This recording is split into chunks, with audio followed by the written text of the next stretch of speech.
Kusima eli abalina emitima egirumirirwa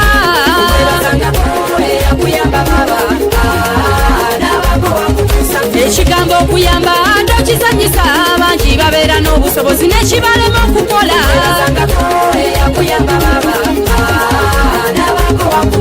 abamu be mulaba abanene mu nsi muno bakunyumiza gyavudde zikubamu ne zaaka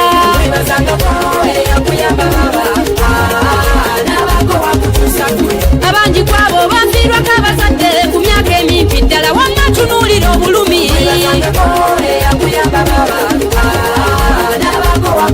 abalala basalawo n'okuddukira ku nguudo kubanga basigalawo okubayamba ababeesamba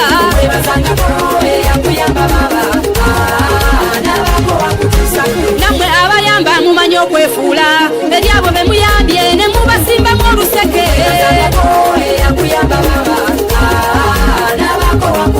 eriyo ne bendabye abalaga okulumirirwa ne bajja ng'abayamba nga beenoonyeza byabwe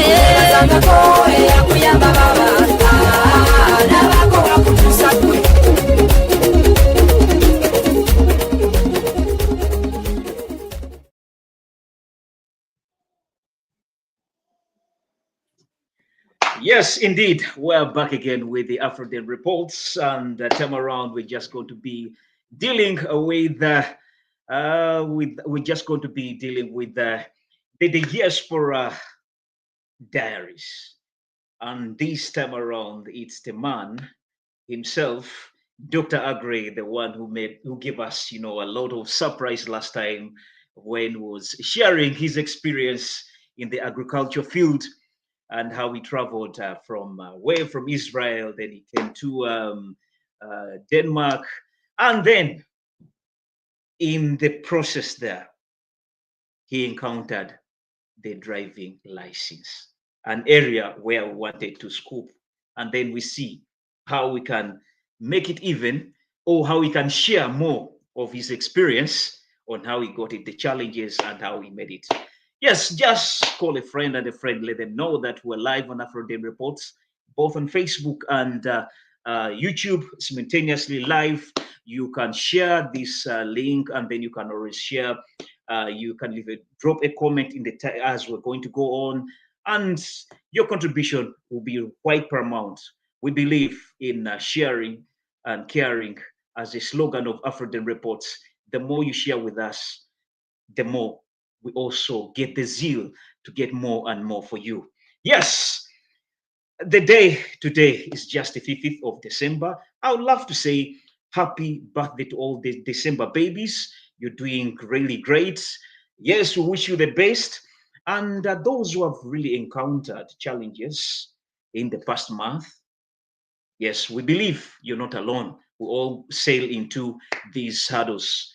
I always tell my friends that, life gives meaning when there are hurdles to jump. So such hurdles, we just can't say that you're stuck in there. Today it's you. Tomorrow things are going to change. I would love to dedicate those whoever has encountered challenges, a song of Bob Marley, where he says, "Don't worry. Hey, don't worry." I remember when I used to be a musician, about a thing.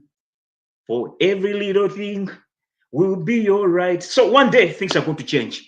But away from that, it's the 5th of December, 2025. I always remind my friends that, hey, please, the year is coming to an end. So far, we are remaining something like 26 days, and we shall be calling year 2025 bye-bye, and then all will be done. Question I always leave is, are you still in line with the promises you promised yourself in the beginning of January? My answer is as good as yours, the viewers. But for now, let me just introduce my guest once again. Yes, with me is Dr. Aggrey, the man himself, very fresh from Uganda. He has eaten enough sun. I believe he collected enough sun for us. By the time we leave the show, we shall be all sweating. Dr. Aggrey, once again, you're welcome. And for those who don't know you, just let them know who you are, and then we go into our topic of discussion. You're welcome, Doctor. Yeah, thank you. Good evening, viewers and the people watching me from other countries and in people in Denmark and all other people in Arab countries and everywhere. Good evening to you all. So, Mr. Mogi, once again, I like to give a big salute to you because it's going to be my second time having an interview with you. And this shows me it's really not an easy thing because when I made Mhm. the first interview, we really felt I didn't know what was going to take place, but later on I found out the results and I really enjoyed the interview and people were calling me, telling me about the stories. So thank you very much. We are back again on air and I like it and I like to share my views. So I really thank you so much.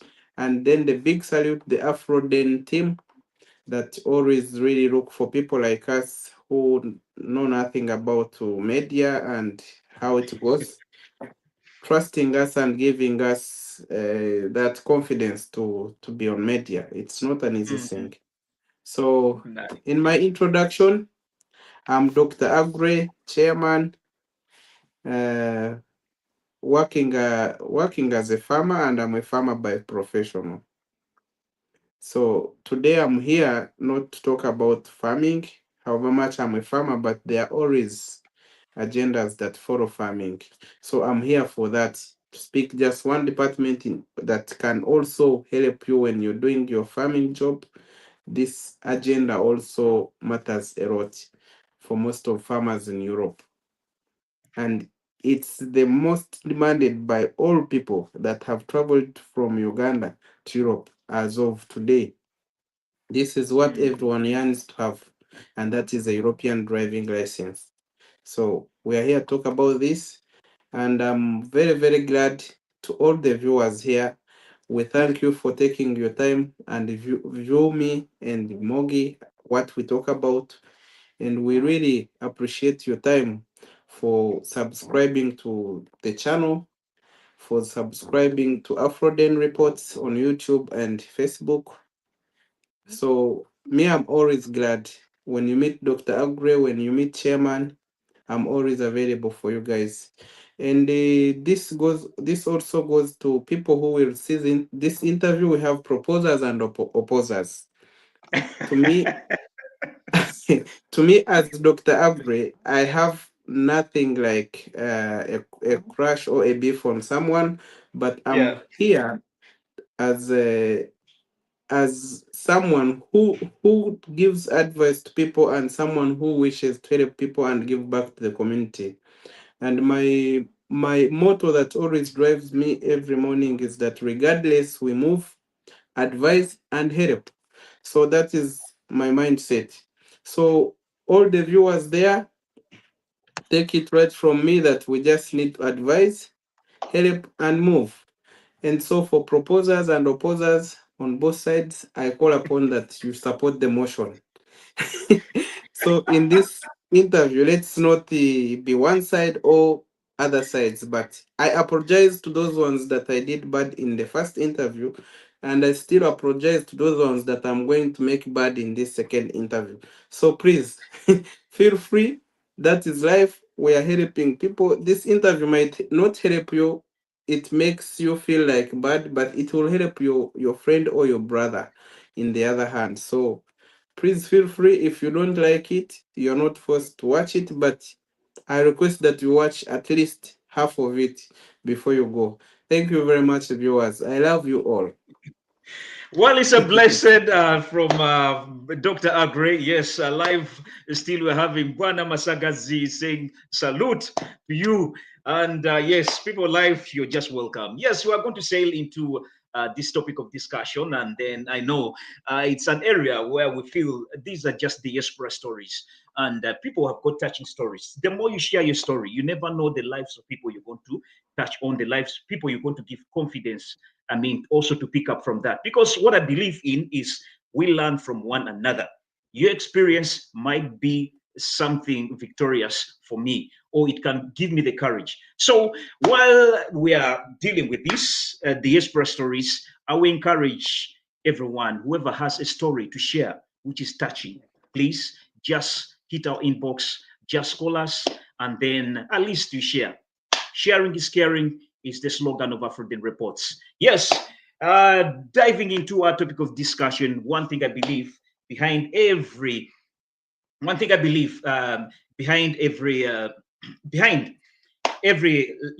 license is a journey. Behind every license you want to get is a journey, which at times calls for people to be into late night studies. It can also lead people into their tests. They are now tests, and then people become nervous. But at the end of it all, unexpected wins are always there. So that's why Dr. Aggrey is just going to take us through the path, and how he encountered challenges and how he fixed. You never know how it can help us to go into this complex and even license process. Dr. Aggrey, you're welcome once again. But before we go into this semantics of discussion, let's have a little rider. It will give us a direction. It might be in a little bit easy Danish, but it's going to be, even when you don't follow Danish, you're just going to see it's really so touching. And then we shall see how it's going to flow. It's a rider which will give us something little, and then we see how we're going to say it.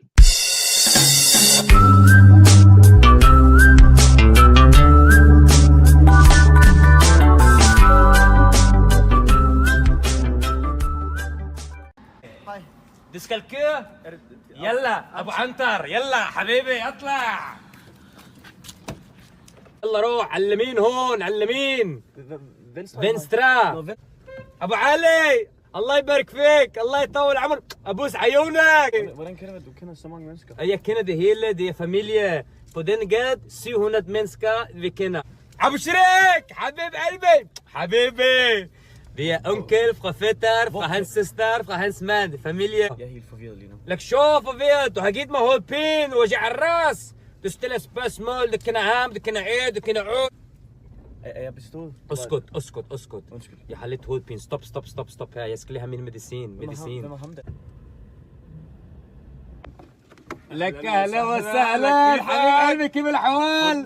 والله بوس عيونك حبيب قلبي تسلموا. السلام ابو عنتر. Og dig, held og lykke med kørekortet.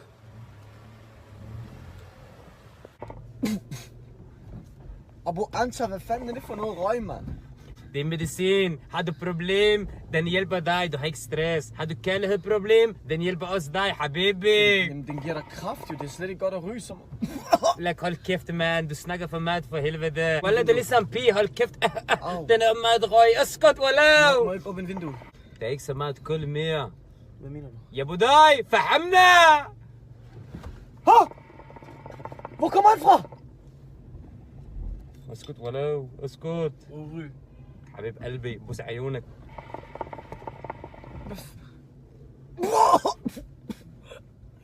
Jeg kan ikke mere. Hvorfor du kører 30 her?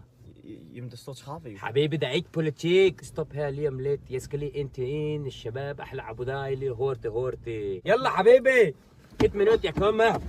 Hvor skal du hen?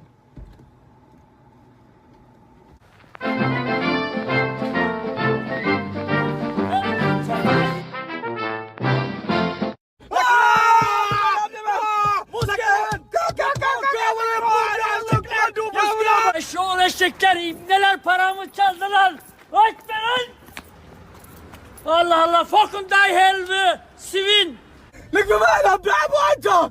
Hvad med du? Kør!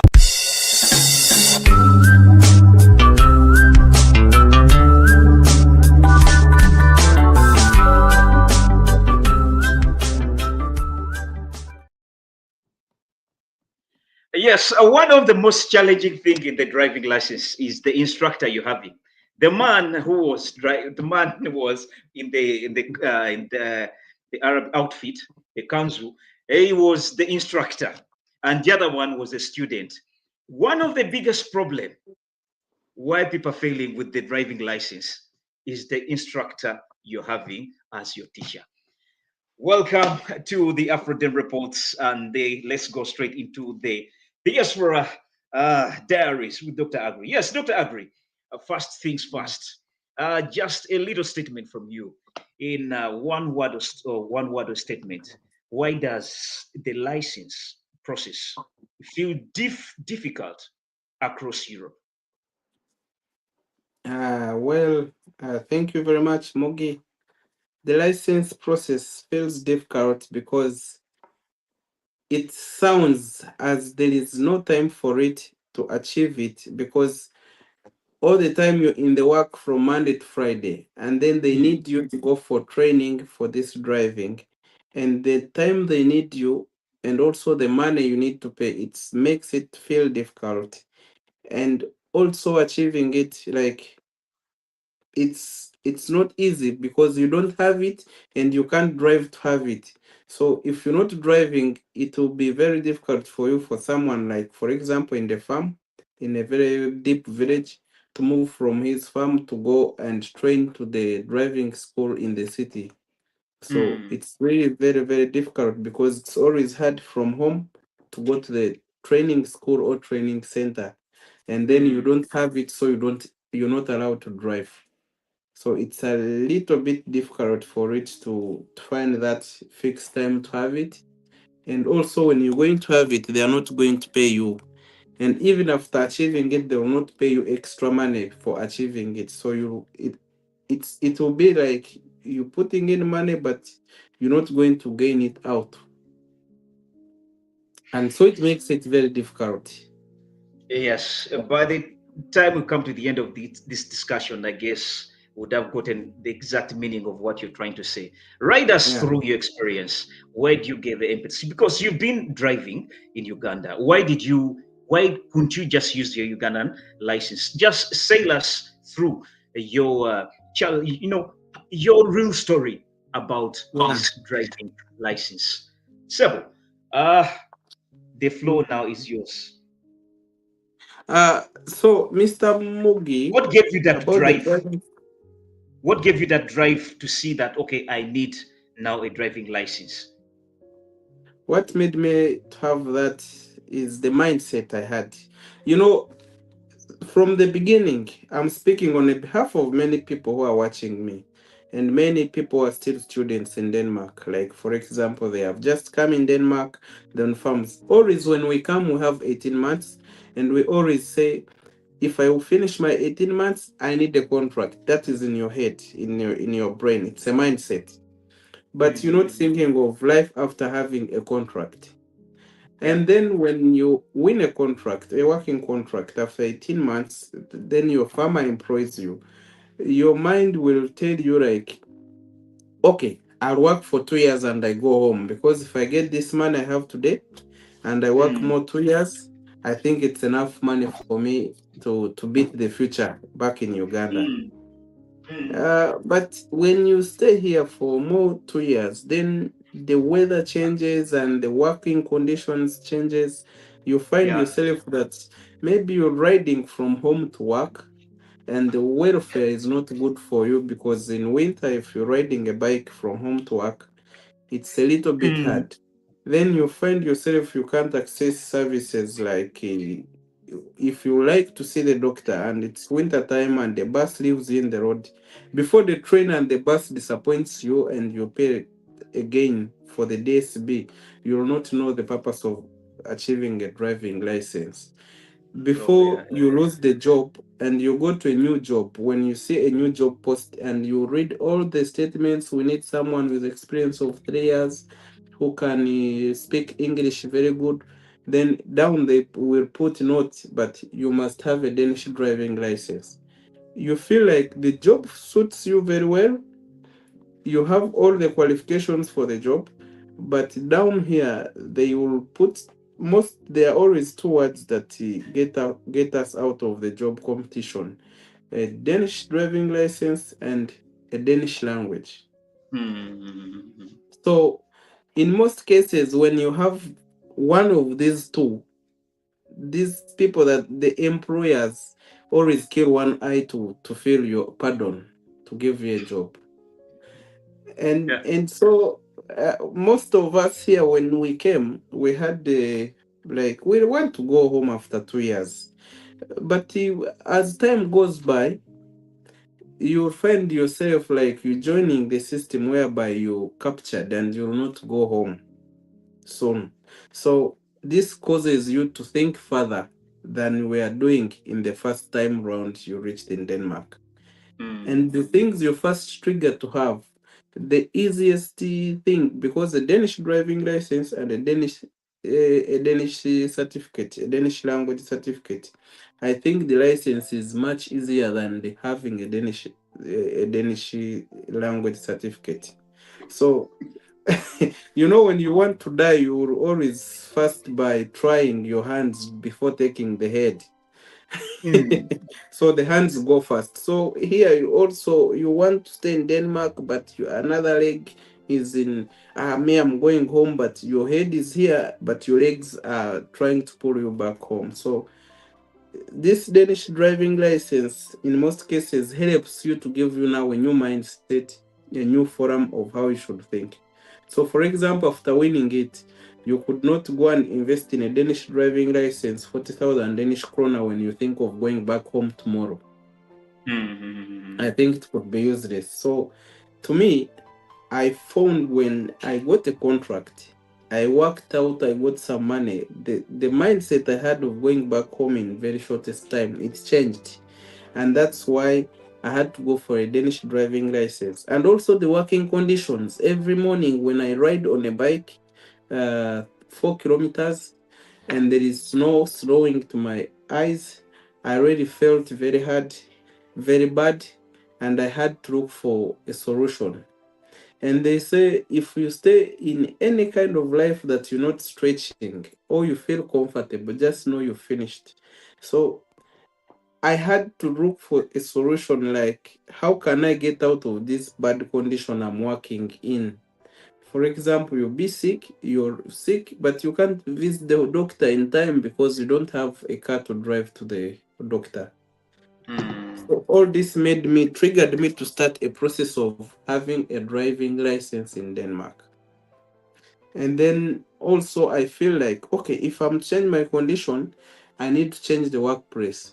But every time I try to feel like changing the workplace, when I check the requirements, they need me to change the workplace. Driving license is number one, and Danish language is Hello. number two.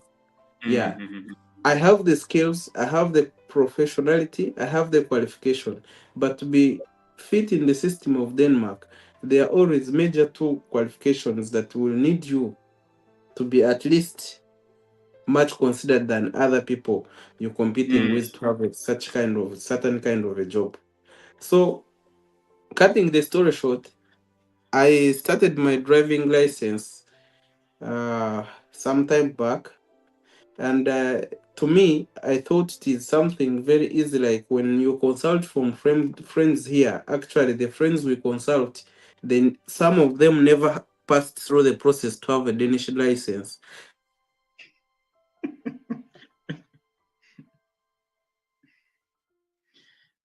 Um, I think our guest has frozen. There's a technical issue on his side. It should be an internet interception.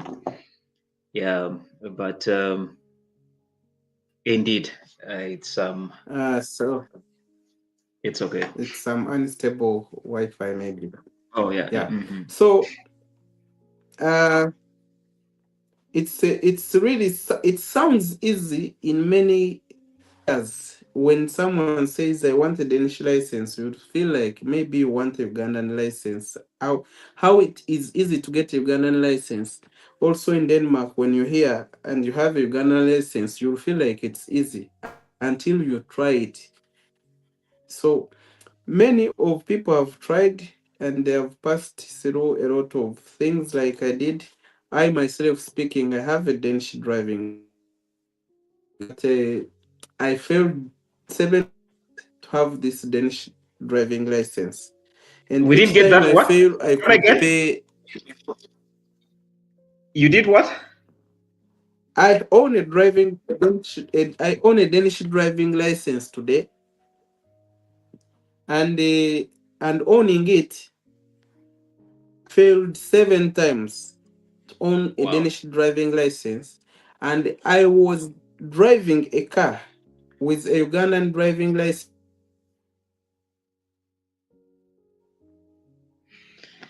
Whoa.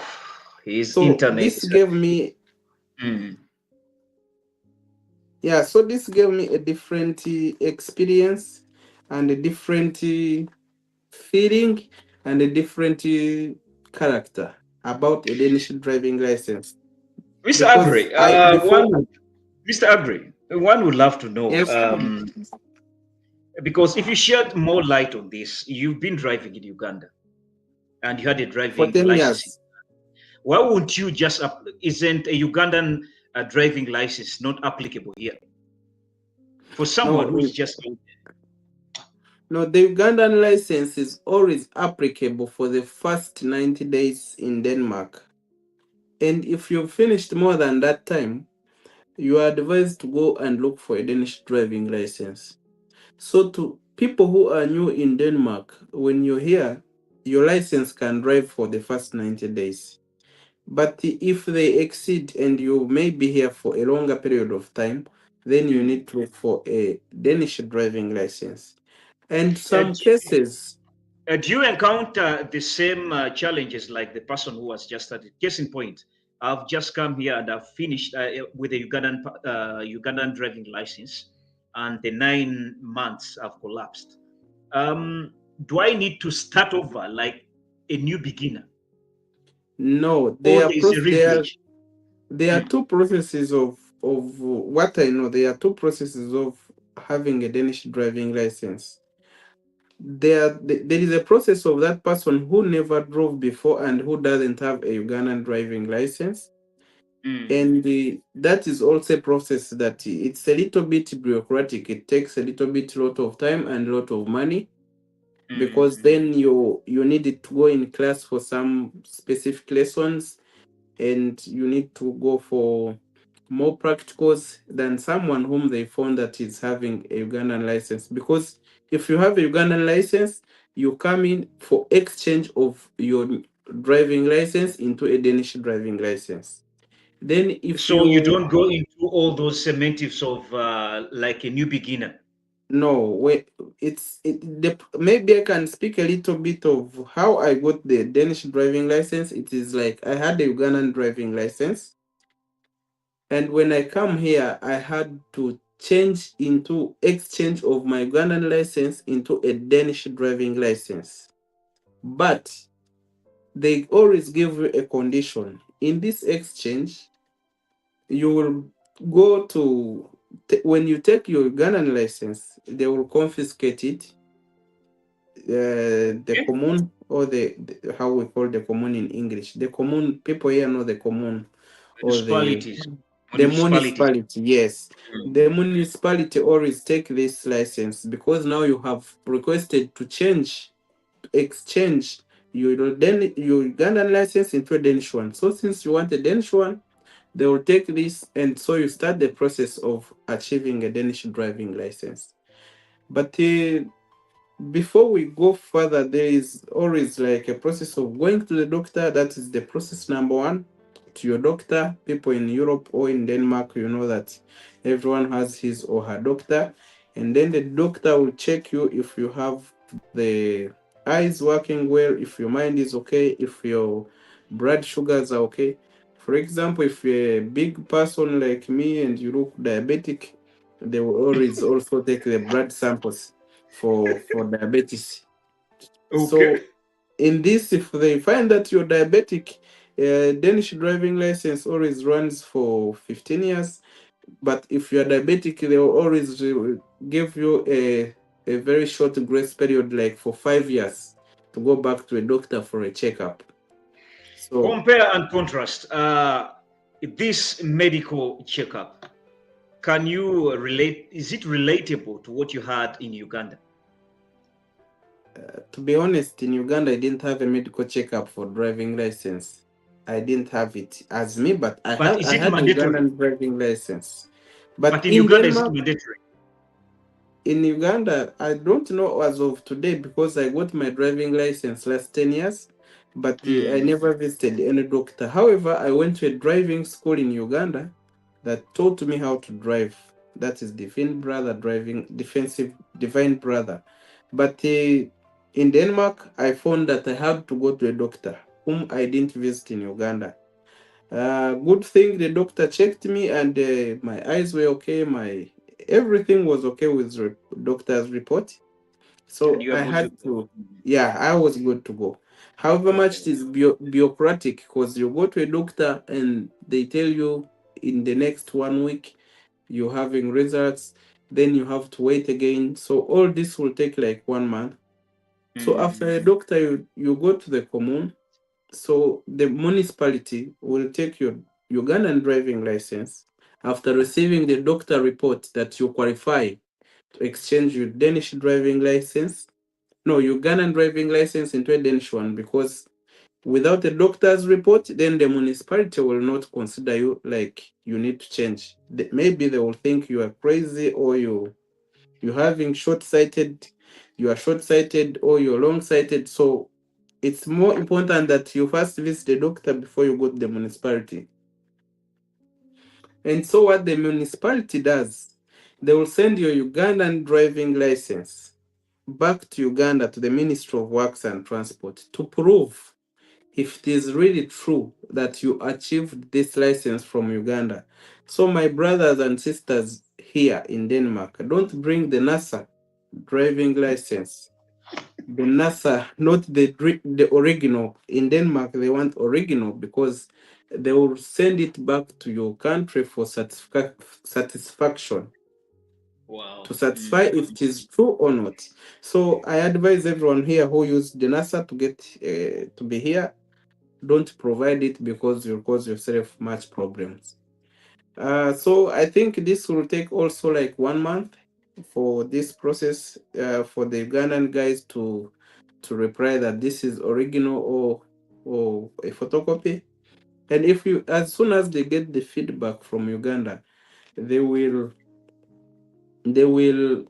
inform you through your ebook or digital post or Meet DK. All you people here know this, how the government emails you when they have something they need you. So when they inform you, then in there they will tell you your driving license has been approved, that is original, from Uganda, and so you have a right to go for a Danish driving license. And when they give you that, they would advise you to go and look for now an instructor who can book for you a theory test. In Denmark, when you're going to achieve the driving license, you have to do the theory test and the practical test. But I thought you, as one is exchanging, you wouldn't love to go into those, incentives of going into theory. You just go straight with the practical. The fact that you've been driving. Yeah, it's true. The fact that I've been driving, there are some countries in Europe, for example, if you're from Ukraine and you need to change your driving license into a Danish one, you're not taking a theory test. But Uganda is considered Third world. according to yes, it's the third world country.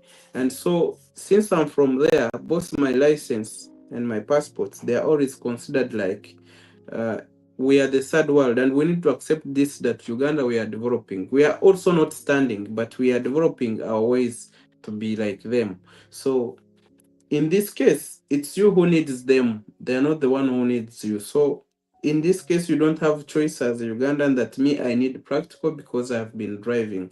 So for them, they want you to be on their standard of driving on their roads. And in this case, it's not by choice, but it's a must that you have to do first a theory test. And this theory test is the one to lead you to a practical test. You will not book a practical test before you pass a theory test. But was it really counting, holding water for you to have that aspect? Because Uh, now, certain countries, they're given that, leverage to just, go away from the theory. But you, a Ugandan, how did you take it? Was it after you getting your license? Did you feel it was worth it? uh, I didn't like it, to be honest. I didn't like the theory test because I was already a driver who drove for 10 years. And So it was more stressful. yeah, it was more stressful, but I had to take it. And it was free. For the start, it is always free. But the problem comes in when you fail it. And because I knew that I'm a driver, I've been driving, I didn't really give it much time and attention to revise and follow up what they need, because I thought what I see on the road is what I know in my head. So I just Mm. waited for a day for a theory test, and they say you have 25 questions. If you pass all, you passed. If you fail below 20, you have failed. And so you repeat. And if you repeat, you need to give 1,200 Danish krona. That is Ugandan shilling 600. So when I accepted to $100. do this, yeah, so in the Mm. beginning it was free, but because I know I'm a professional driver, and I took the I don't care policy, I didn't practice much, to be honest, for this.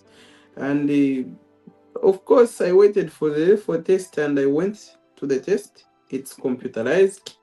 Most of you guys here, if you're not used to the computer, make sure you practice before you go for this test also, because it is computerized. It's not the paper that you're going to write. The objectives, but treating you to see if you know how to drive. But to be honest, I knew how to drive, and reaching to a test, I win myself 18 out of 20.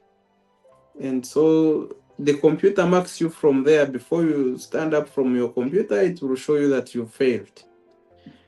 So failing, I took it easy, and I say I need to pay the same day I have failed. And that was my first time to fail. However much I didn't to however much I didn't take it serious. I thought in my second time I could pass. And that's how it became, because I said, okay, how can I fail driving? So when I went home, I had to go in books, read prep so I can pass a theory test. Mm.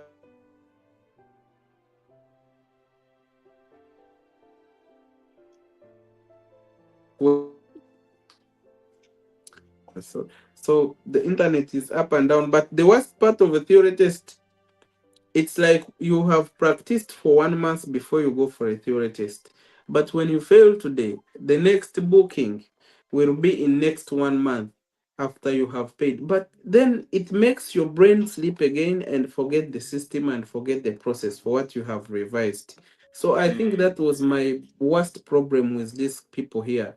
Why would they make you forget everything you had practiced, and then they want I to found come it afresh helped you to again? practice more, because uh, prolonging you like that is Yeah. more of preparing you for the next encounter, getting ready. Yeah, but they always want you to forget, and you come back as a new customer. But the good thing, when I went back for the second time, I had to pass Mm. my Danish theory test with 23 out of 25. That was now a beginning of the problems.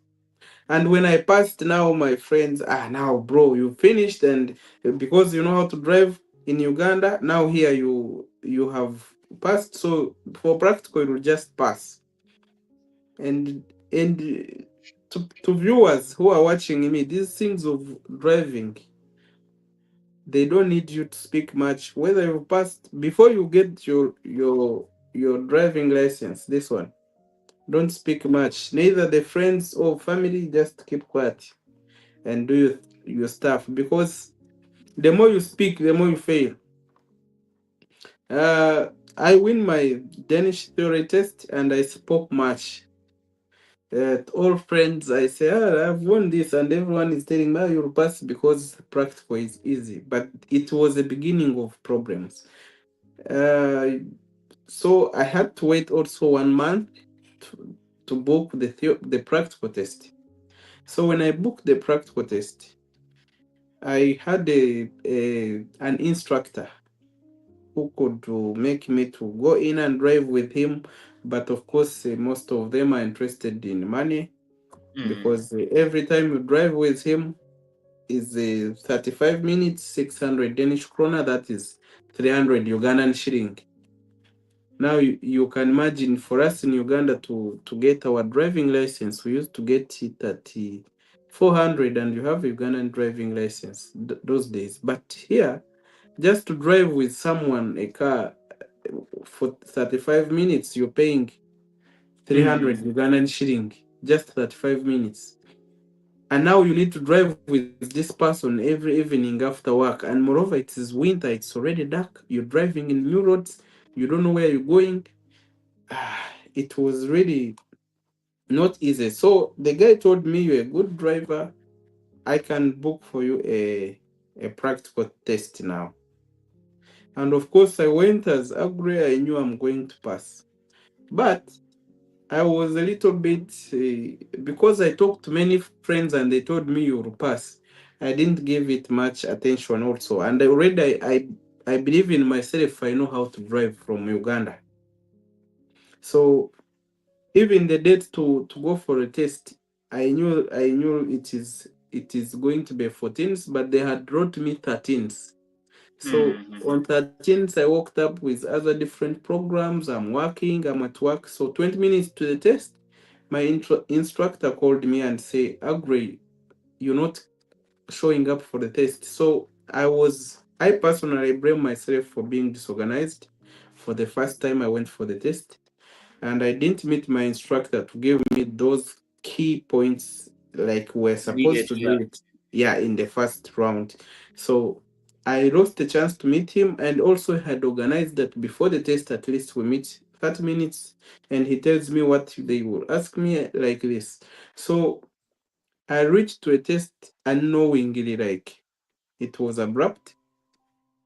But reaching there, the instructor had to ask me, okay, so if you're here, sit in the car, they always have technical questions they ask, and I wasn't aware of these questions. So they just told me control the bridge, and I just said, but the bridge is breaking.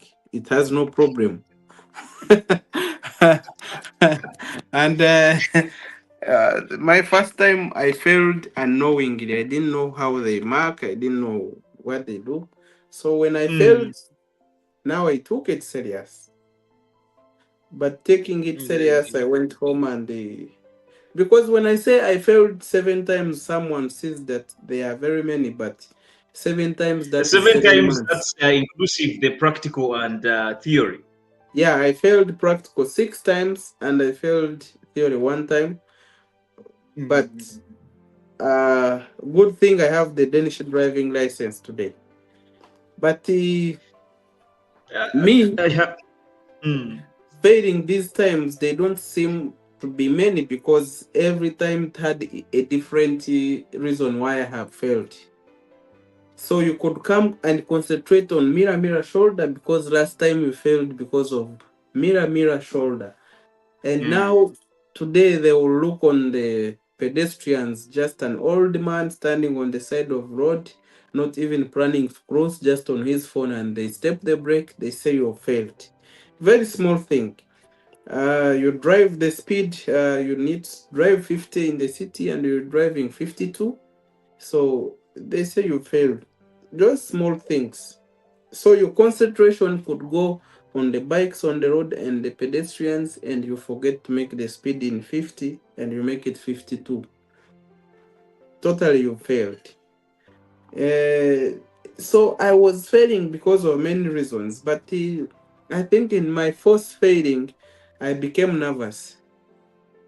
And Okay. also, my worst mistake and my worst experience I got in this is speaking much when you fail. Don't speak to anyone when you fail. Don't speak to How anyone is this when you fail. relatable to the driving?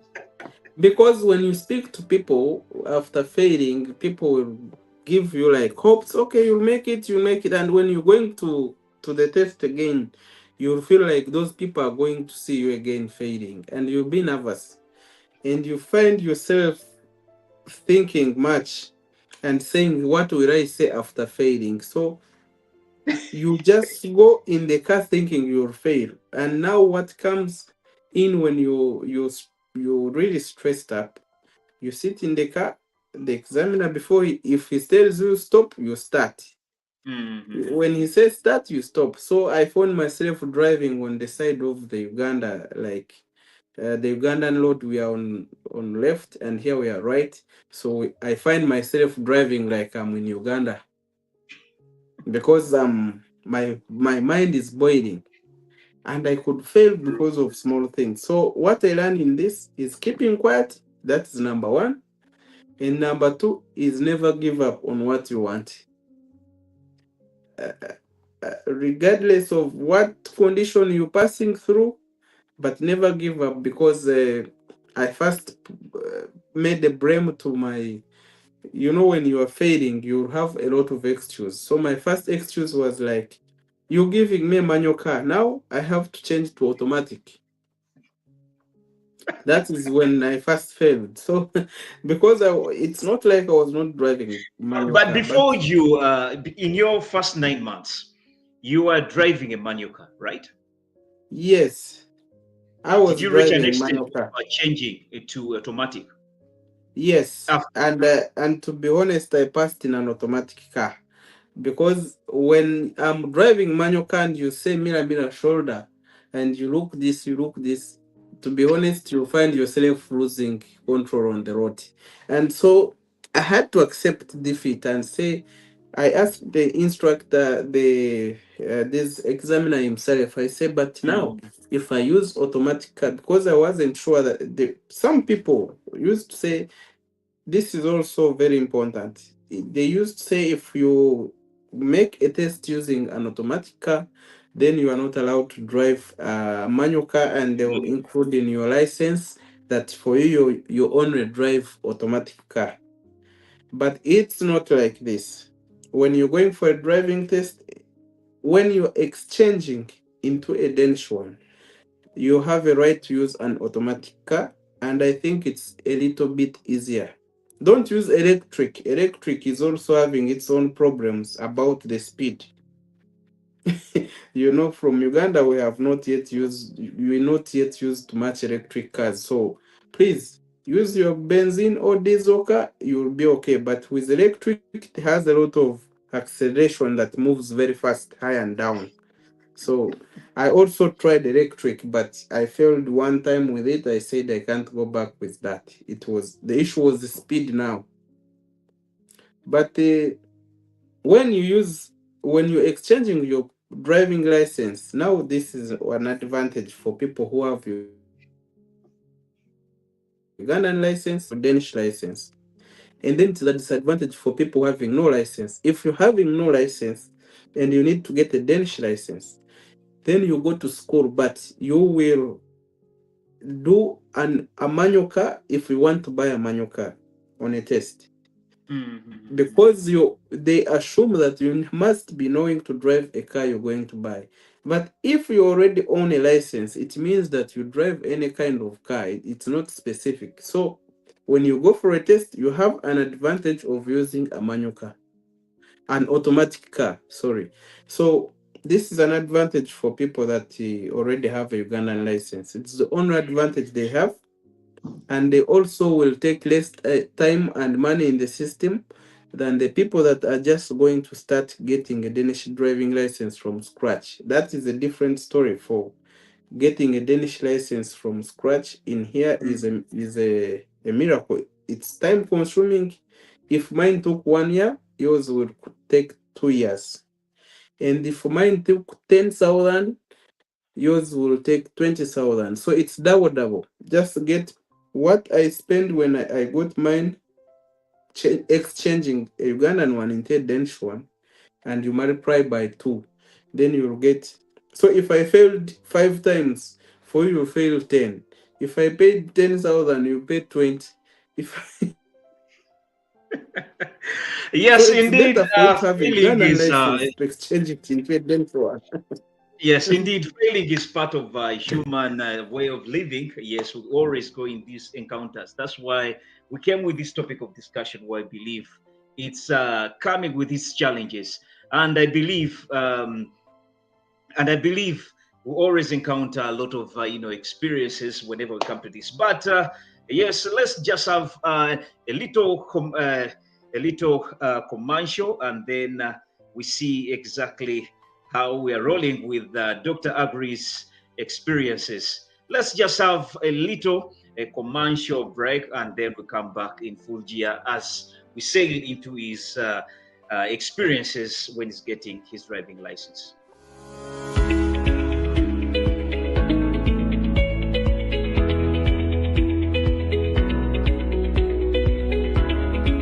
Been here in Denmark since 1991. That's around 34 years. And of recent, I've been impressed that we can have our documents here, especially the passport, the ID, the visas. So the migration has become very easy. The communication is positive. The staff is willing to help. And that way I'm encouraging all our Ugandans who live here, not only in Denmark, but in different countries of the world, to enjoy that service, that you can both be a Ugandan and be a foreigner in another country. And I've been impressed that now our IDs, the national ID, have also come here, which is still new, but happy to hear. Thank you for the leaders of the embassy, the ambassador, and the people involved. Thank you. You already know. If you're looking for your documents, well, today is a great day because I am at the National Embassy of Uganda, that is here in Copenhagen, to get myself my national ID. And guess what? I actually got that sorted because there was so many mishaps, or around about 2-3 things that I needed corrected, especially with your changes on your documents. If you need that rectified, if you need to renew, if you need anything to do with your documentation, well, come through to the embassy and have that sorted. But I got my national ID, and I didn't get it yet, but I got it registered. I got it figured out. So around about January next year, I'll be getting my ID, and the process is happening now. It doesn't take too long, and you know what? There is no queue, so you'll not wait the rest of your day. The longest it will take you is probably 30 minutes. But once again, it depends on what you need sorted out. So come through. I got mine figured out. Next year, January, I'll have an ID in hand, and you need it. You don't think you need it until you need it. If you're Ugandan, this is the time. Come through to the National Embassy. Copenhagen, not Kampala.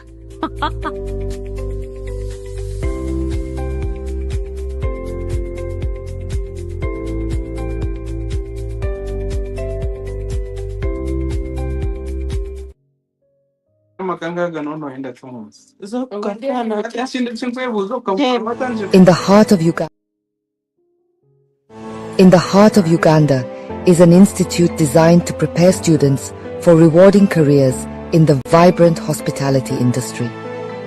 Copenhagen International Institute of Catering and Hotel Management is here to provide a solid foundation for Ugandans in catering, hotel management, knowledge and skills required to excel in various hospitality sectors. Our courses are designed by industry professionals to ensure that students learn from the best to create well-rounded graduates. We offer practical training and internships to students using state-of-the-art equipment which is used all over the world to prepare our learners for jobs both locally and internationally. We are located in Kisasi on Bahai Road, 8.7 kilometers from Kampala city center.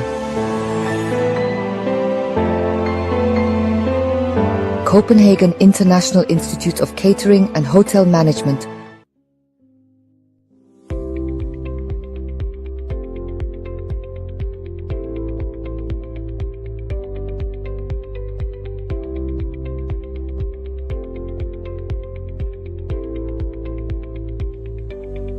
We are doing a mass enrollment of passports and national IDs. We started in Gothenburg, Sweden, where we enrolled over 200 people, national IDs and passports. We had people of dual citizenship securing their identity. And now we are back at the embassy at Niels Anderson Vej for the mass enrollment from the 3rd to the 6th.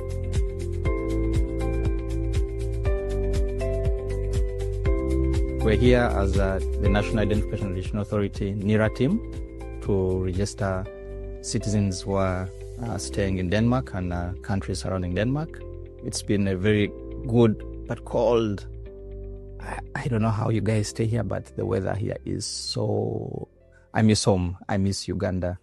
I don't know, but yeah, respect to you guys who are here.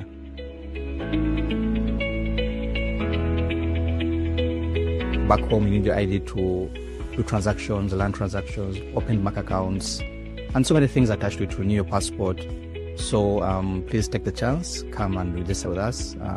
The team is here for you. We have traveled all the way to come here, and because it is your government, it is us, the services are yours. You can actually have both passports because these countries accept dual citizenship, and it's very easy to get it. The certificates are issued here. So come and secure your identity. We have national IDs, we have passports, we have dual citizenship. It's a one-stop center that everybody can access and come and get their services. So I'm calling upon all Ugandans, Muje, services Zamwe. We are all here as the embassy team to support you get the services.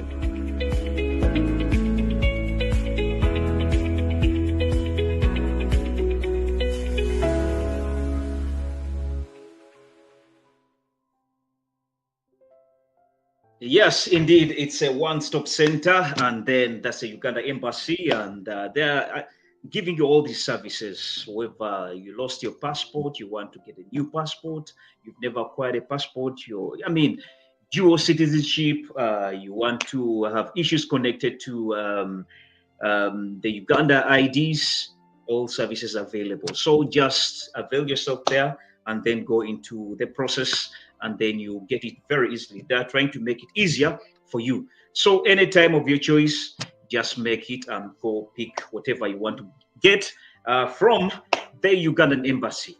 That aside, let's go back to our guest, Dr. Aggrey, who is giving us his experiences of how he really managed to maneuver to get the driving license, where he failed 7 times, but at least he managed to get it. He's not alone.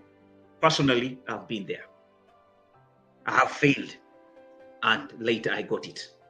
And I know you, the listener, you've also encountered your experience. I guess we shall get more people to give us more testimonies when it comes to this driving license. Documents are not something very easy to get, but let's just go ahead with Dr. Aggrey. Yes, Dr. Aggrey, once again, you're welcome from our short break. And as we say once again, let's go back into your experience. Yes, now you're in the practical. Given the fact that you've told us, yes, with the practicals, you failed, and this time around you learned, you never wanted to tell anyone. Please, the floor is ahead. The floor is yours. It's true. By the time I stopped telling anyone about this, even including my wife I stay with in the house, even my boss, like you became silent, not telling them. Yeah, and this is the time I won the license. But before I fail, I come tell my boss, tell my mother, call my friends, tell everyone I meet, I failed the license, I failed the license. These people are not the one going to serve you the license. Someone going to serve you the license is a different story, is a different person. So keep quiet, just focus on him. And when you go that with your mind that is in one position, not thinking about what you've left behind, and also feeling confidence that these are also normal people like us.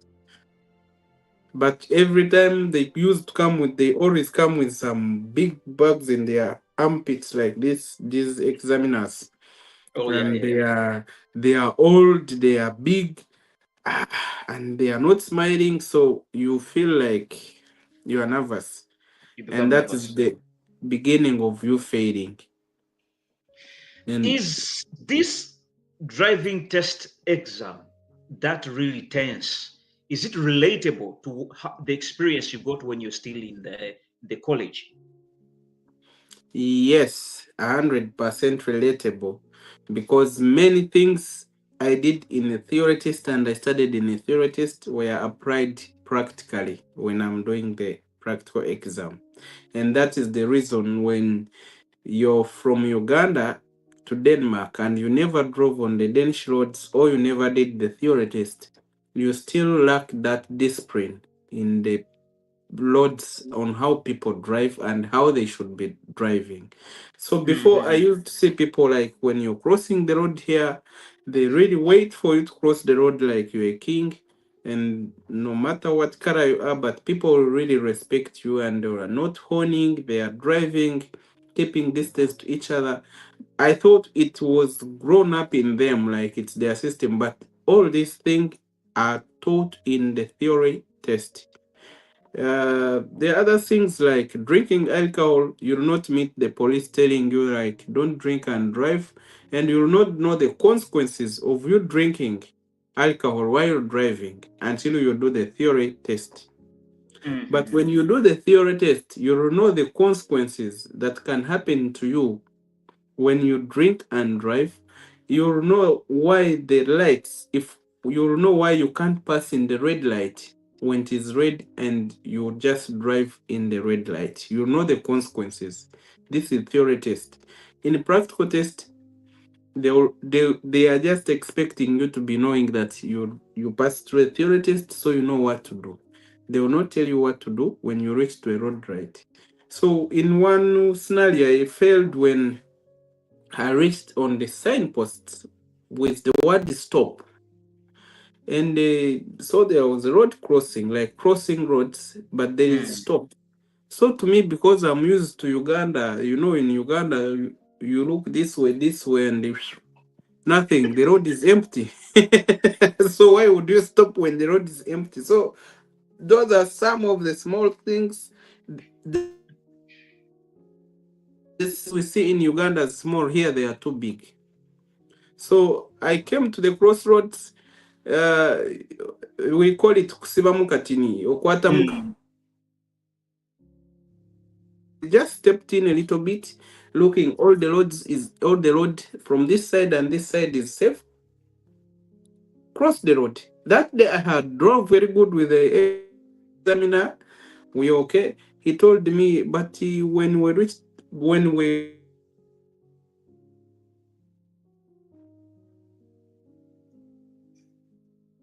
and the guy looked into my eyes and he told me, you have failed. But to be honest, he told me, do you know why I have failed? I say, I have not failed today. He told me, in Denmark, when you reach where there is stop means stop. Do you know English? I say yes. So he said, at least you would stop for 3 seconds or 5. It is 3 to 5 seconds stop, not 1 second stop. So just stopping 1 second made me lose a driving license that day. And that's the day when I felt worse. I went home and spoke many words. Of course, after you fail, you'll go home with different attitude that day. They are racists. They don't like me. I'm doing in the city. You always have a lot of excuses. But to be sincere, there is nothing you will do to them, whether they are racists, whether they are old, whether they don't speak good English, whether they do what. All these words you will speak them, but you It speaking won't them matter. because You of the fail. anger. Yeah, but they are not going to prevent the problem. and there is no way you will really get the license before them. So I went home, I spoke many words. They are racist. They didn't like me because I have a big size. Because what? There were many words I spoke, but today I remember what I spoke and I saw the system and I see how people drive on the road. I say actually they were true, because now when I get this post or this sign where there is stop, I always remember how I lost. Because every time I lost, I used to pay something like 5,000 Danish krona. That is like 2.5 million Ugandan shilling. Counting, like you've waited one more month, you need to start afresh again to the instructor. You pay 600 every time you drive with him, and he tells you need to drive with me more 6 times. It was much. Then you pay 1,200 why you failed, also to the municipality to book for you a new test. So I really always, You when I felt get to this, the financial pain. You felt yeah, it. it was financial pain, and I don't have good money. So it was really, really much hard for me. But finally, on But this, before we go into the final bit of it, does the instructor you have or you're given much an impact on your driving issue? Can it be an yes, issue you can yes, fail or yes, you can yes, pass? 100%. The instructors, you need to always consult or make some little research about the instructor before starting with him. In most cases, they are the instructors. For example, me at the beginning, I failed because of the instructor I got. He was not speaking good English, to be honest, and also Because he could. the reason why I'm asking this, based on the ride that we had in the beginning, it was in Danish. Sorry for those who don't really get Danish, but he was a bad instructor with Yeah, a student yeah, where he was minding about himself. Yet at the end of it all, every day you drive with the instructor, you have to pay 600 Danish kroner, which is I don't know how much it is it in Uganda. It's something like 300 uh, Ugandan shilling, I think. around 400 or 350 something, Ugandan 500 shilling. something, Yeah. 500,000 Ugandan shillings. So Yes. basically, that's why I'm asking: does the instructor really matter so much to fail you or not? Yeah, there are major three things which will really bother you to fail. One is the instructor that you chose, or the instructor, you might not understand it, but the driving school. Two is the location where you're located in Denmark. If you're located in Zeeland or Copenhagen area, where you move every 2 meters, you meet red lights, you meet roundabout, you meet the bicycle lane and the traffic, the crossing lane. So be worried of your location. And three, it's the weather or the season you're trying to practice getting your driving license is more Also matters important. much. A lot. Okay. And also four, which could be, it's the time that you theory, it's the time like they have booked your practical test to go for the test. In most cases, when they book for you at 12 in the noon or 3 in the evening, a lot of traffic on the road, many people going at work in the rush hour and coming from work, both with a bike, on foot, and with cars. So in that rush hour of 12, when people are going for lunch, and also in the morning at 9 when these kids are going at school. So always pray very hard to have a booking time like at 10, whereby everyone is at work, everyone nothing in the road, even the chicken or the bird is not crossing the road. Yes, Dr. Aggrey, from WhatsApp, we're having actually those who would love to go with WhatsApp. You can also drop a message. We're giving a WhatsApp number. That's the WhatsApp number. You can send your message. Yes, from WhatsApp, it is one Richard is asking a question here. He's saying that, let me just read it from here. He's saying, thank you, Dr. He's saying, thank you, Dr. Aggrey, for your experience, we are gaining a lot. Some of us who are nervous, who are yet to go for the driving license. But my question is, how do urban versus rural areas impact access to test centers and practice time?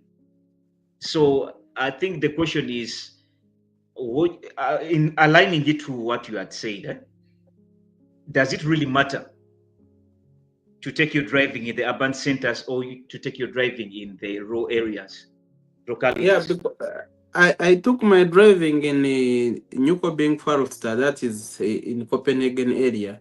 But to be honest, failing the first time I called in Brønderslev, that is deep Aalborg in north of Denmark, where many guys had passed through there for the first time passing the driving license.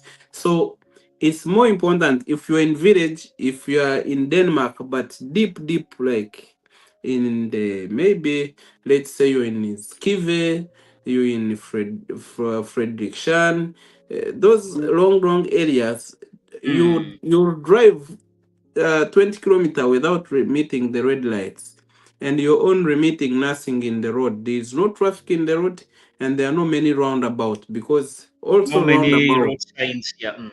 Yeah, we always Unlike in consider centers. how many times you touch on the brakes, the shark sticks, and then you have to do mirror shoulder. And in this roundabout is where you're going to make the mistake. Entering the roundabout and getting out of the roundabout. Also in the red lights. When the red lights gives you orange and what, and then there are may much traffic in front of you, maybe people trying to cross in the in the rights, and for you when you see green you want to drive immediately. So in the village of Denmark, in the urban, like in the rural areas, there are not many red lights, but in the cities, every 2 kilometers you find a red light, and if there's not a red light, it's a Too roundabout. much If not a time. roundabout, it's a one way. If not a one way, it's a crossroad. And remember, you are not used to the roads here, so even driving into one way is easy for you because you don't know, and the instructor will not tell you that this is the one way. He will just step the brake and then you have failed. So if you are in the if you are in the rural area, it's an added advantage for you. However, you still need to concentrate much and give it your brain and time.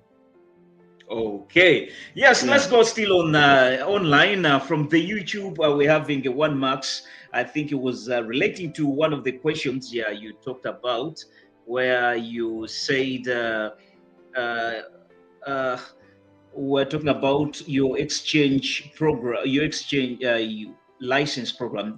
He says EU countries / EEA countries, Finland, I think also the Greenland, are the only ones that can be generally drive on a current license and exchange it without a test. Other countries, others have to do theory and practical tests. I think it's very right, Yeah, because it's also right. when I was doing mine, we had some from Japan and North Korea, no, Southern Korea, and then also we had another one in my class. I think one from the US. You also did with us, so it's really understandable. Yes, on Facebook. Yes, we're having Bwana Eddie Cool. Yes, Eddie Cool is saying this.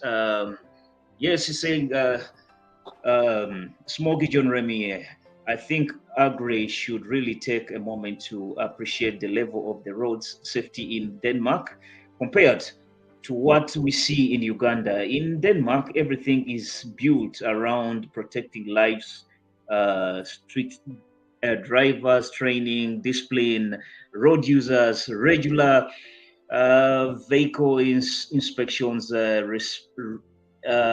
respected speed limit, and then strong enforcement. It's a system where rules automatically work, and then that's why Denmark constantly has some of the lowest accidents and fatal fatal rates in the world.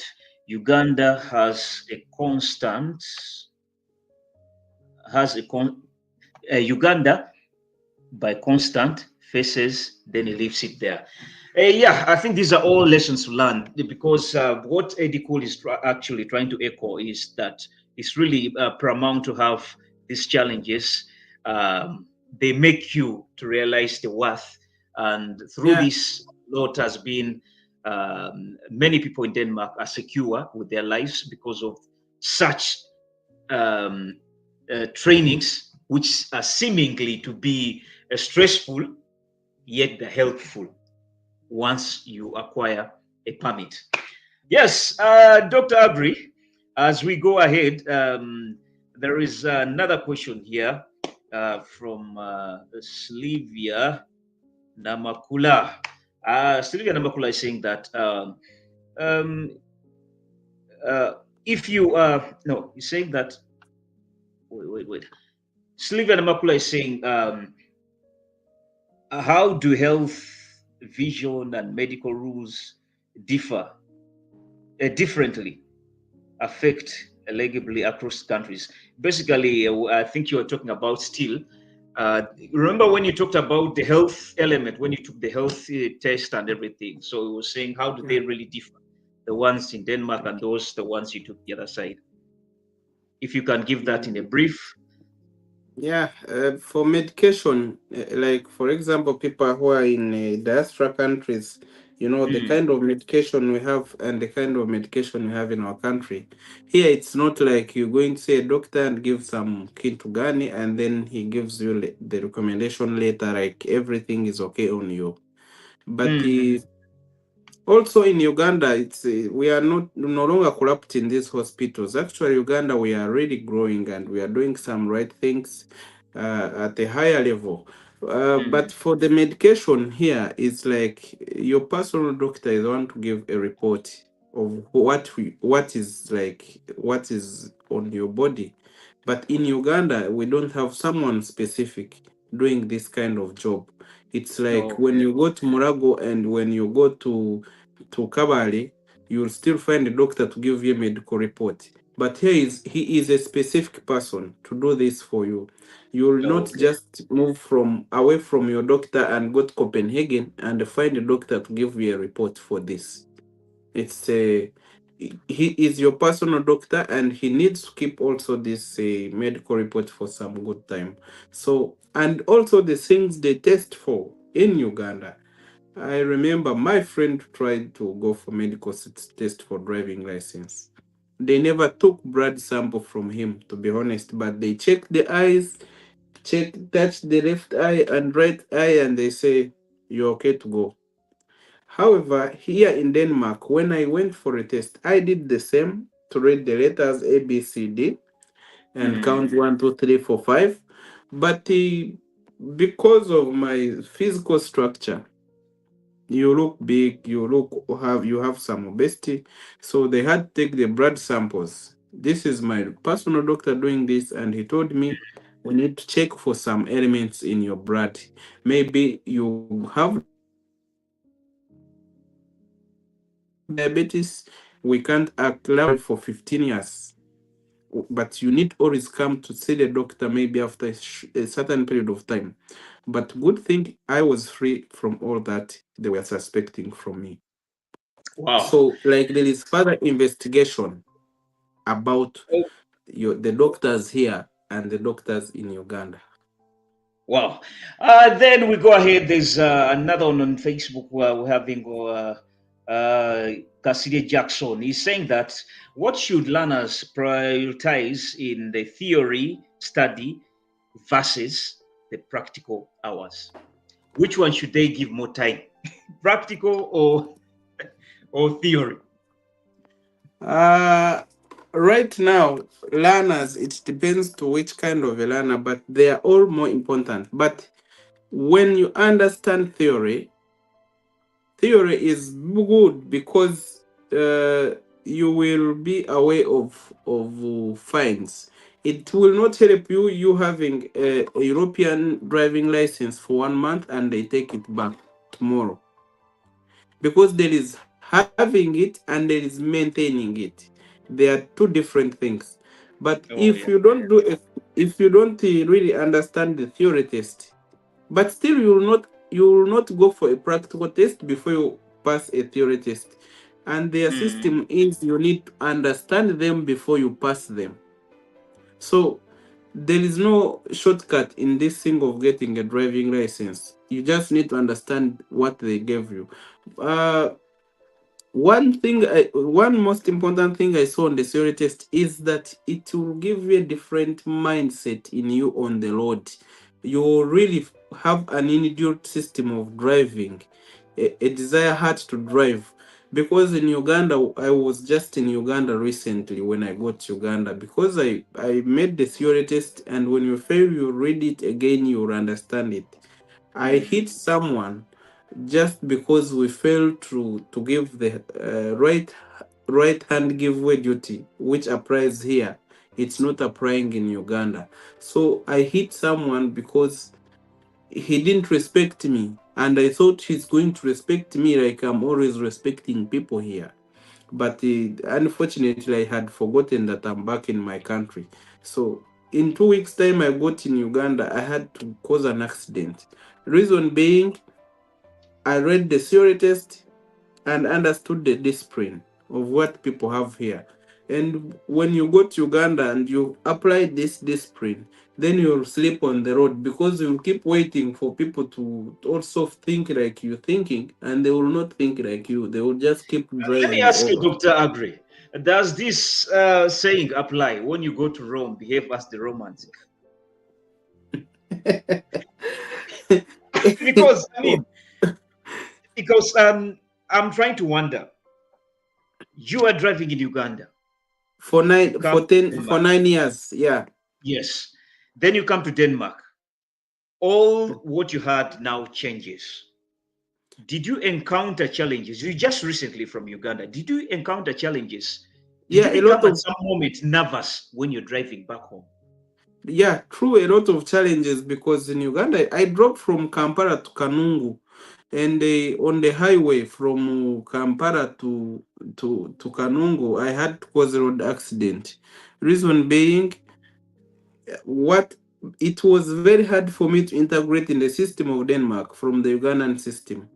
And now when I came to Denmark, I fought hard to integrate into a Danish system. So when I went to Uganda, I thought I'm still the senior driver of Uganda, but I forgot that I was fighting it before to have a Danish license. And now the Ugandan license I sold went with its experience in Uganda.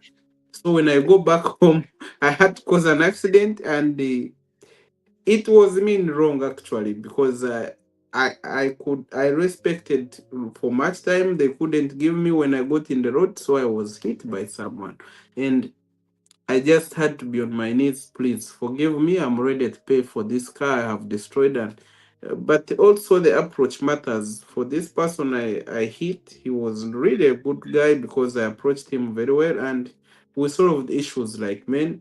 And he really didn't charge me. He was a good guy. But to me, in my heart, then I say the problem I was fighting before now is a problem that has caused me this, because before I failed because I was driving on the Ugandan side in Denmark.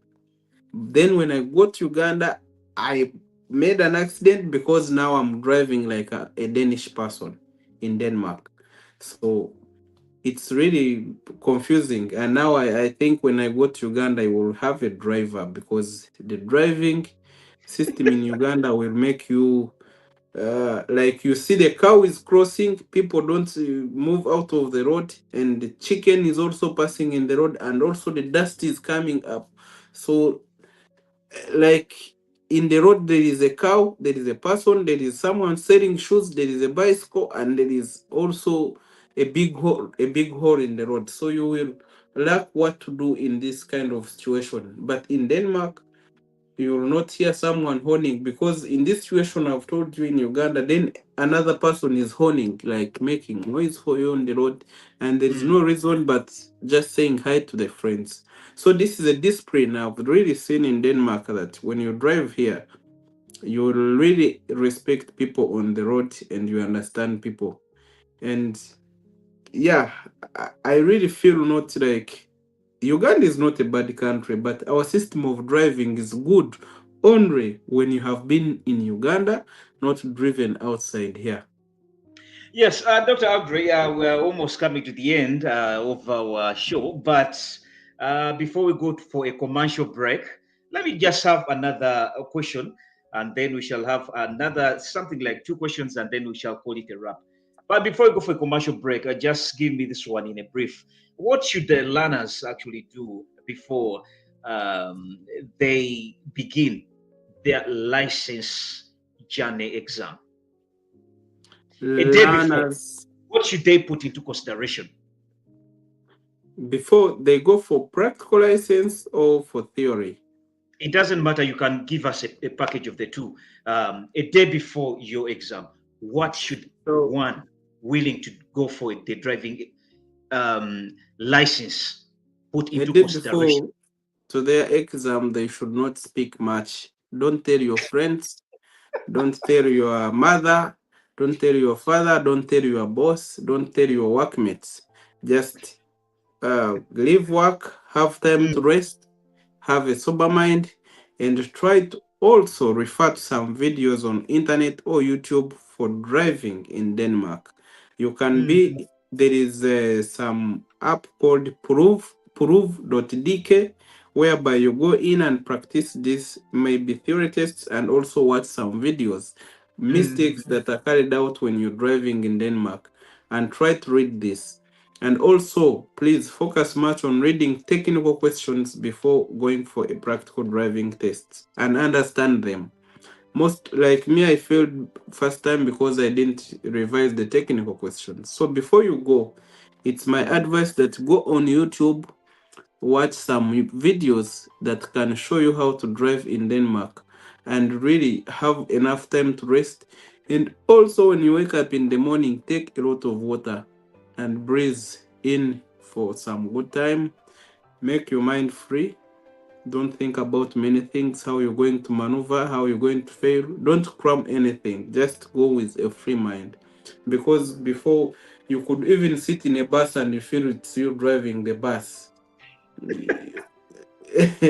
And those are the things that will make you fail because you've crammed how you maneuver in the roundabout, and unfortunately they'll bring a different roundabout and you'll find it a different way. So, and the things I could do if you have like a bike or a scooter, a mm. day before going for a driving test, after work, don't keep yourself in the house, locked in the house. That's why it is more important to start this process in summertime. Okay, yeah. You just move in the road with foot if you don't have a bike, but make sure like the mind for traffic is in your head. Don't. But if you keep in the house and you want, like you've been in the house for the whole week, if you feel like your driving test is next week, make sure you spend the whole of next week going to make sure that you use to the traffic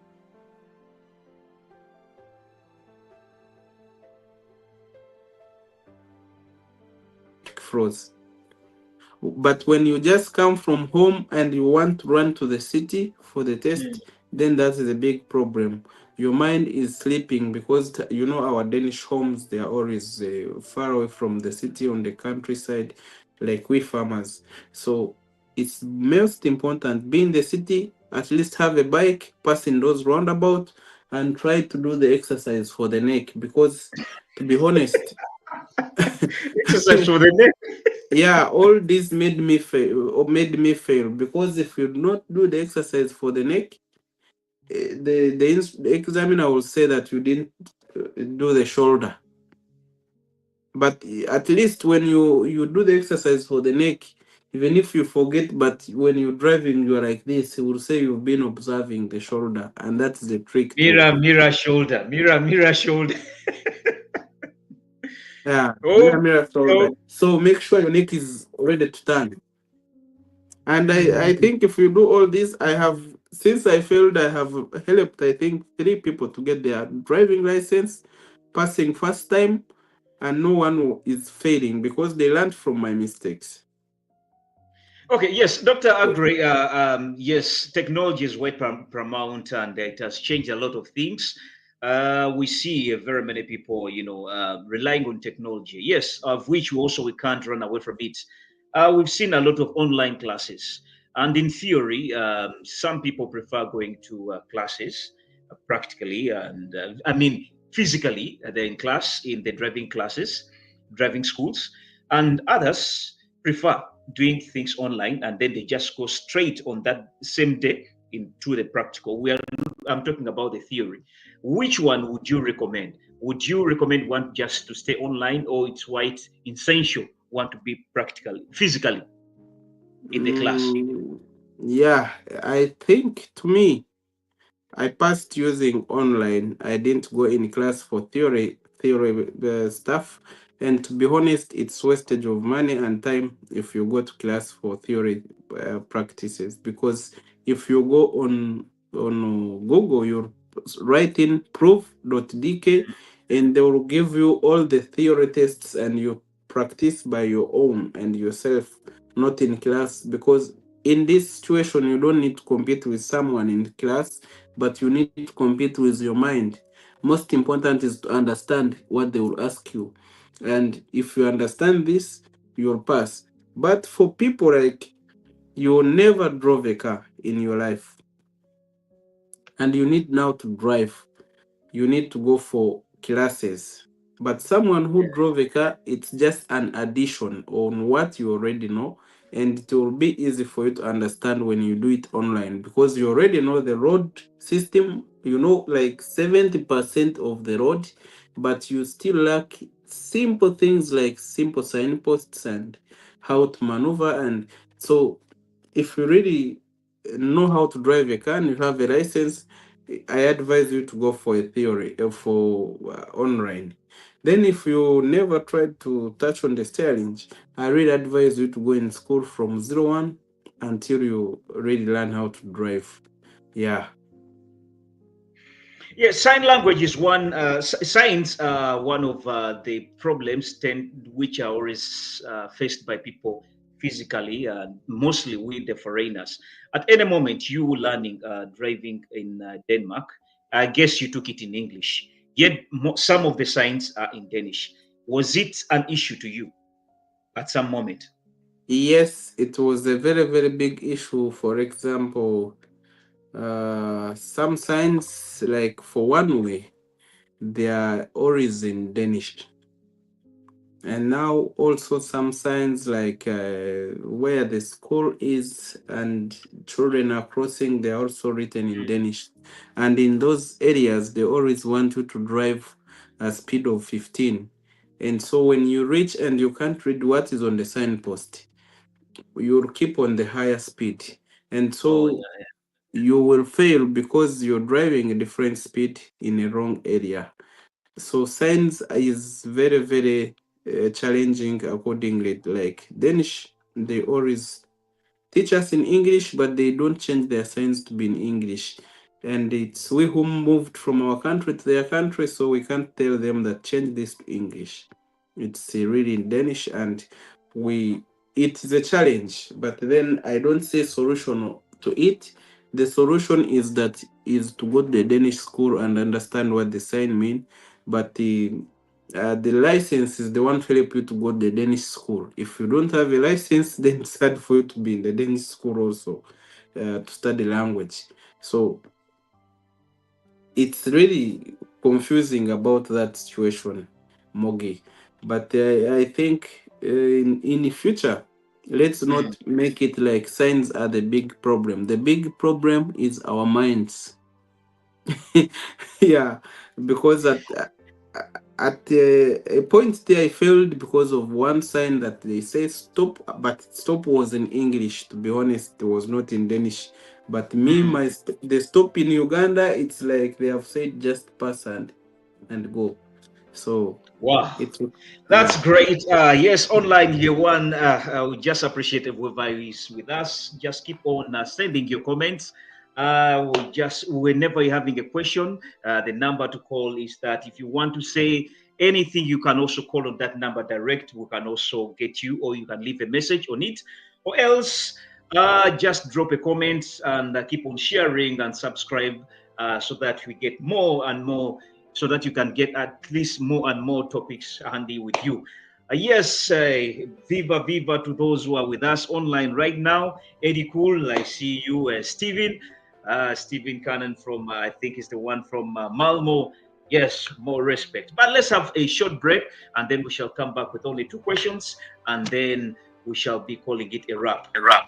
Let's just have a short commercial break, and then we come back in Bannayuganda katubanjuli apps empya Tafmag Pro ne Tafmag mobile app ez'okugatta aba providers ne bakastomers baabwe ne bakasitoma banoonya ba service providers nabwe babalidde app empya Tafmanga kati nno weeba oyagala plumber, special hire drivers, ba event decorators, DSTV ne TV installers, bridal services, nail technicians, hair stylists, okupangisa tenti n'entebe, IT specialists, massage therapists, ba electricians, ba carpenters, ba painters, auto mechanics, ba house cleaners, ba gardeners ne ba landscapers, compound designers, event planners, makeup artists, ba photographers ne ba videographers, ba DJs ne ba MCs, abatuuze ne ba seamstresses, ba babysitters ne ba nannies, aba security personnel, ba movers ne ba packers, oyagala tutors ne private teachers, ba personal fitness trainers, laundry ne dry cleaning services, veterinary doctors, construction workers oba masons, AC fridge ne appliance technicians, ba caterers oba ba chefs, interior designers, tour guides oba travel planners, social media managers oba digital marketers, oyagala ba barbers oba grooming specialists, ba borehole ne swimming pool technicians, roofing experts, wallpaper ne curtain installers, waste disposal ne septic tank services. Kugambye buli kimu okifunye kweno app empya gye bayita Tafmag Pro. Gugiteeke buteesi ku simu yo oba ku kompyuta yo, otandika okunyumirwa nga buli kyeweetaga okifunirawo mu kaseera mpaawo kaaga. Genda downloadinge Tafmag Pro mobile app, owandiise bizinesi yo gy'oyagala okukuba abantu mu maaso bagitegeere. Genda ku mukutu gwa www.tafmagconnect.com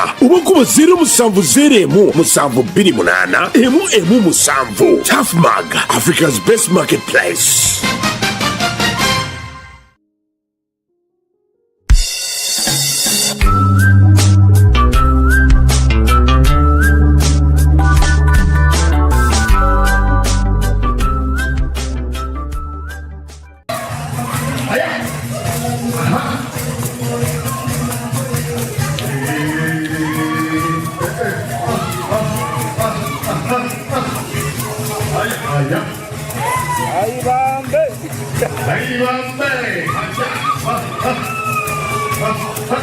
Dr. Aggrey. Dr. Aggrey, Tabulo, komanda huyo ya kitera. Haya,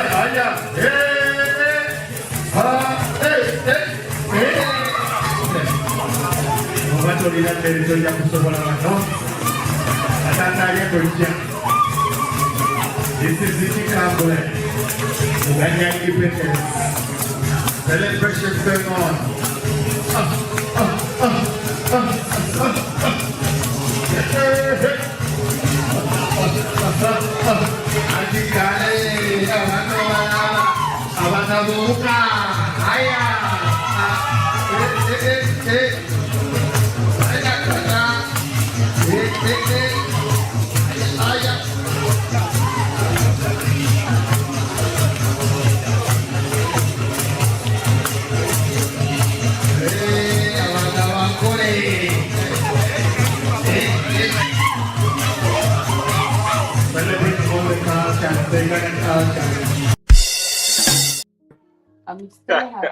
One of the scenes that we really had with when we were in the Uganda independence, and all was really fun. Yes, I decided to bring you some bit of humor. Yes, as we're coming to a close of our show.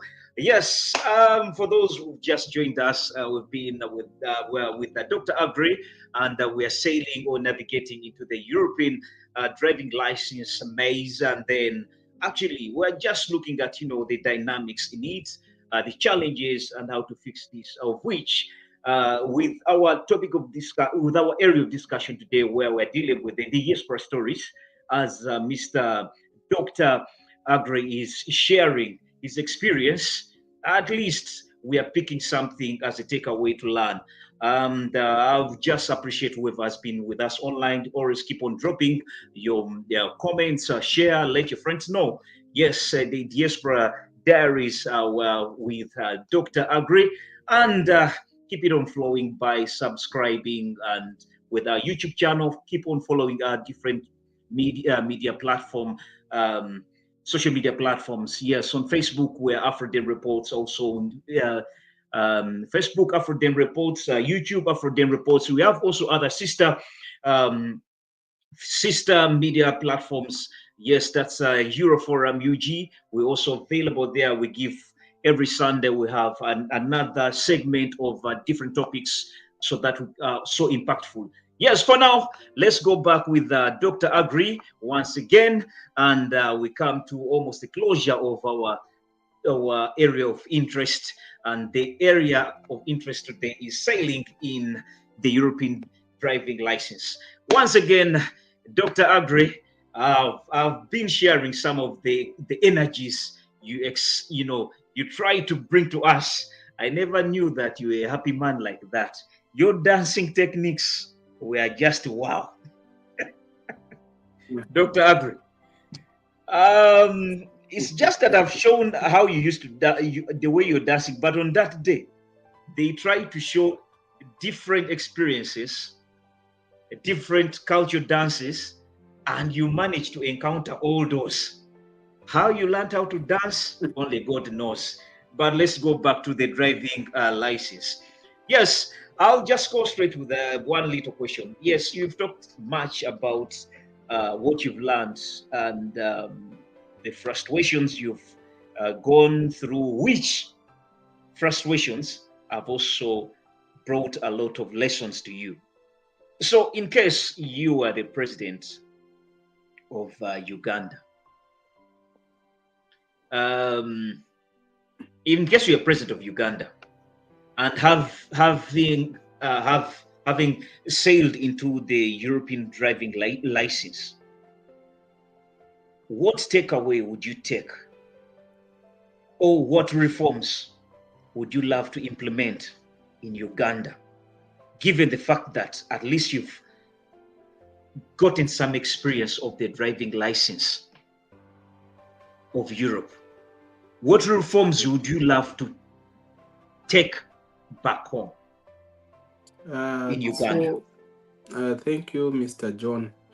About if I'm a president of Uganda, if I'm a minister in the government of Uganda today, if I'm an ambassador, I think my first application or my first reform I would wish Ugandans to think about is more civilization on the road and more respect for people on the road. And this can be done. To be honest, before I didn't know what is a theory test. But when I did a theory test and I failed it, so it indicated that I'm not understanding it. But when I did it for the second time, I focused much and I understood what it was meaning. And from that day I did a theory test, it's the day I understood what I need to do in the road in the right way. And I realized in the past 10 years, I had a Ugandan license driving well, knowing I know how to drive. But it's when I knew that I didn't know how to drive after a theory test.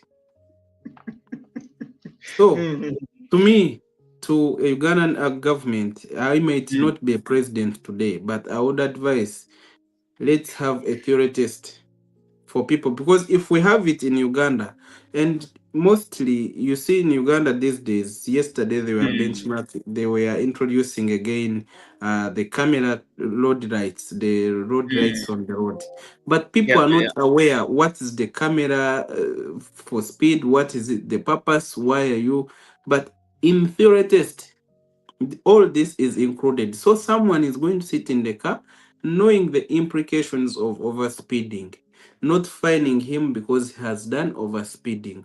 So I think most important is to add more education system on that line for transport.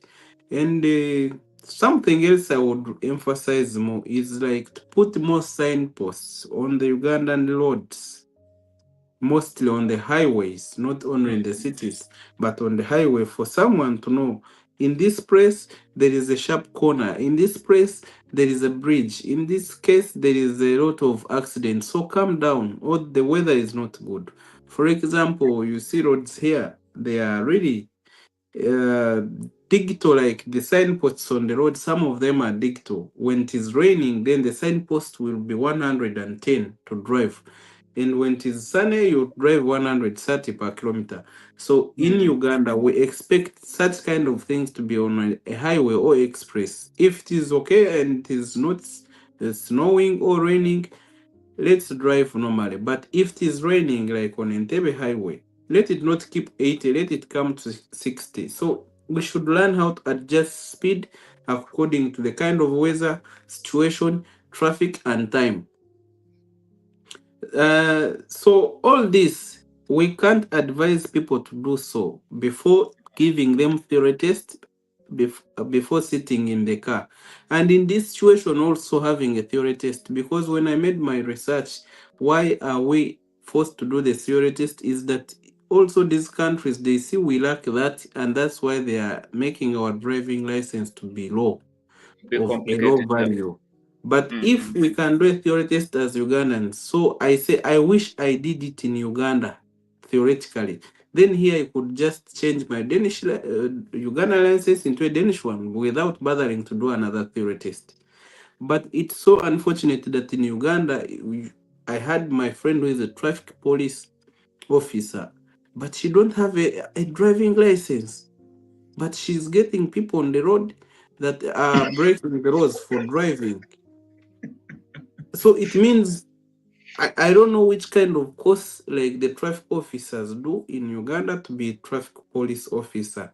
It's not like I'm undermining them or but it I felt like, but if you don't know how to drive, how could you make me to like I've broken all the laws or I'm driving wrong, but you never drove a car, even you can't start a car, but you're a traffic officer. So this gave me like a confusion, like finding a policeman who doesn't know how to trigger a gun. It's a really, yeah. So to Really me, as a disturbing. president, I would first start with all the traffic officers to make sure that they, on the level that they can also instruct other people what to do, and then everyone to sit in the car should have a theory test. That's Yes, what I would could love to encounter. drive the same question to the audience. That yes, please.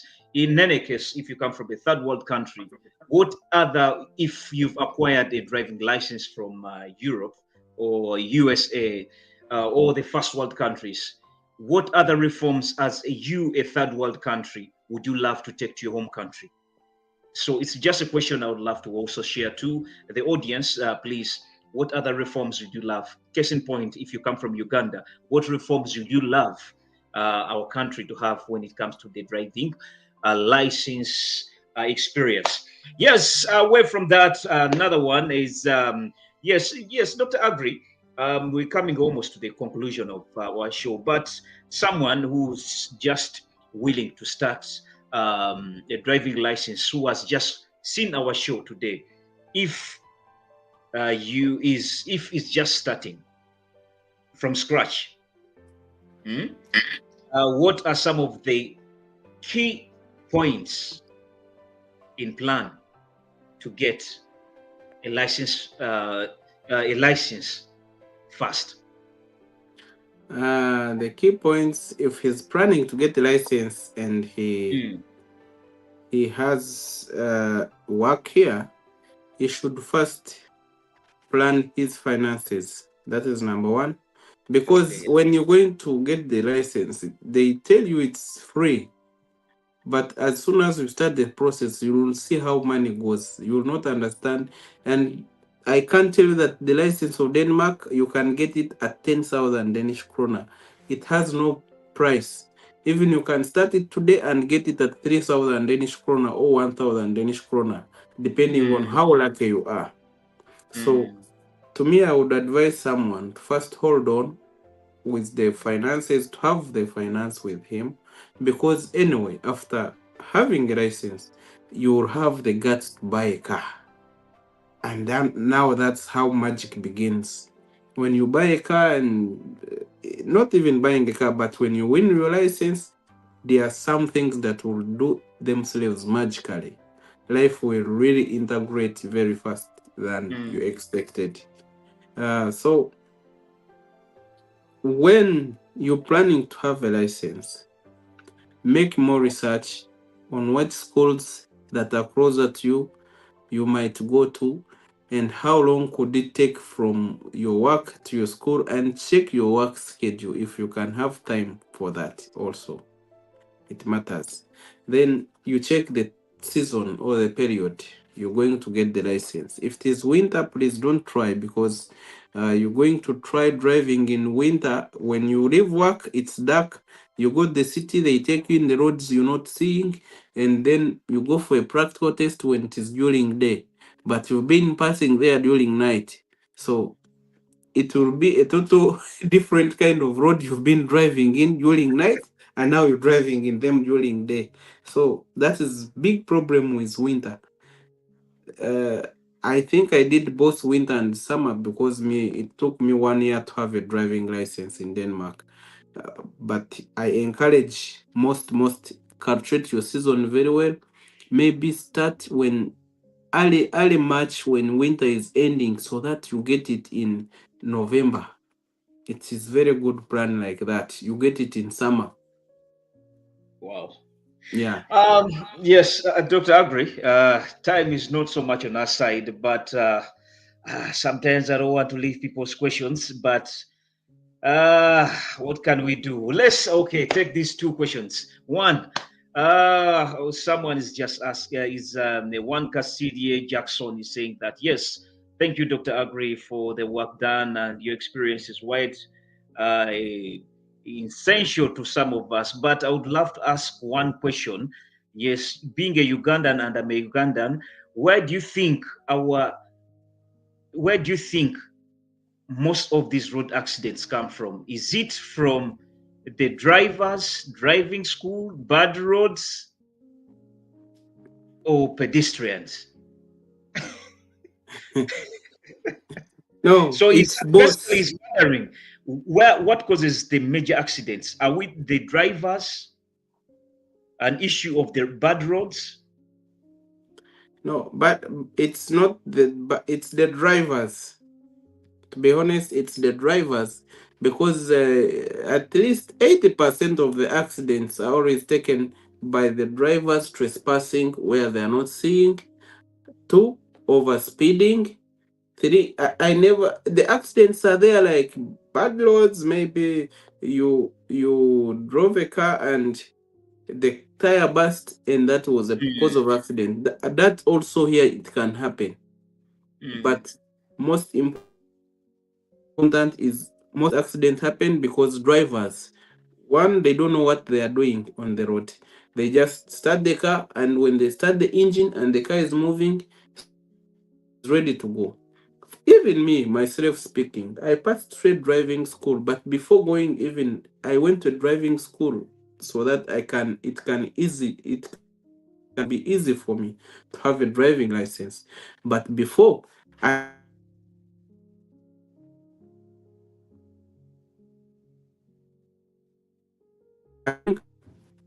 and then you're a driver who knows what to do on the road, but then you're competing the same road with a cyclist who went on the friend's home and learned how to start a motorcycle, and he's also on the road. In Denmark, a cyclist is also considered as a driver. Even when you're cycling a bicycle, you need to be knowing how to respect the lights. But in Uganda, to be honest, when you're in Uganda, as a driver in the car, when you stop for a red light, the cyclist will do what? Take the lights. So what could you expect next when the cyclist takes a red light and another driver have a green light to take over? So that is a cause of an accident. So I think we need more time to teach people about how to drive and rules on the roads. and in this case, the cause of accident, it means we drivers were the problem, not even people can drive in the bush. The cars they will not get accident, but we have roads in Uganda. Uganda have some good roads. I accept that, but for the case of drivers, Uganda have bad drivers. I was there recently, and I really proved this myself. How people drive, and how they don't respect each other on the road, and how people are using the horn. Like the road is too noisy for everyone. You're confusing the road. The Too horn much has noise, the tones. noise Yeah, pollution. yeah. You just do the horn without considering other people's mind and what they are doing behind you or in front of you. So the horn might cause an accident. So I think that is the problem of the bad drivers, and they don't Finally, know what they are doing. finally, Dr. Aggrey, yes, from me to you, I just want to ask one simple one. What does a successful license process mean for a road safety culture among the drivers? Come again to your question. It's network What problem. does a successful license process mean for the road safety culture among the drivers? Of course, when the drivers have a good, successful license means through the right means, the level of accidents or the number of the accidents that occur are going to reduce, and people are going to respect each other on the road. And that's why we see countries like Denmark, they don't need to employ policemen to stand on the road and wait for people that don't have papers or what, because they taught their drivers before they went on the road what they need to do, and they make sure that everyone have it. And then if they get you without it, the punishment is too high for you to recover. So everyone respects the law and abides by the law. So I think a successful driver, this will help us to reduce the number of accidents and also increase the discipline on our roads, and hence promoting safety for everyone, or promoting lives. Yes, as we come to the conclusion, I'll just love to appreciate everyone who has been with us as we've been sailing into this driving experience, and with Dr. Aggrey giving us his experience, his stories in our segment of the Diaspora Diaries. Yes, I'm just telling you, at least you've picked something from him. So just, Dr. Aggrey, just give us your last parting shots, and then we just call it a wrap. Anything you would So love to tell us, or again, a wrapping shots, and then we call it a show. so what I can say in last is like, thank you viewers for watching me. Aggrey, I'm a simple man like you. Most of you guys who have met me, you know me, and I like to advise, I like to help. We have our group called CopenhagenConnect.ug. That is a group for most and all farmers in Denmark. And if you wish to join, you can find me on TikTok. I call myself Dr. Aggrey. I'm on Facebook. I'm Kingston Aggrey. I have my contact. That one we will share it in time to come. But most important, I have a lot of people that always need help from me. However much I can't connect you one by one, because you know here in Europe we are working, we are busy day and night. So that's why I tried to make a group called CopenhagenConnect.ug, and this group, its importance and purpose is purposely for networking and service, just helping each other to have the most life in Europe. So in this group, when you join, you'll just have to be there, and if you have something good, maybe in your workplace, and someone is looking for work, you can connect him. And when I'm also in need, or I'm in need of you, I'll give you what I have. So in this group, we share, that is the culture we have, and we share the information to help any one of you that is outside there. And if you're new to Denmark, you also welcome this group so that we can all live the same kind of life. If I have good life, I would wish you have a good life. In Denmark, we are all like this hand. One is here, one is here, and one is here. So we can't be at the same level in Denmark. It doesn't matter whether you came like 4 years back or 2 years back or 1 day back, but what matters is like the sense of humor. Just give yourself respect, give your people respect, and have a heart of willingness to help, and don't close yourself indoors.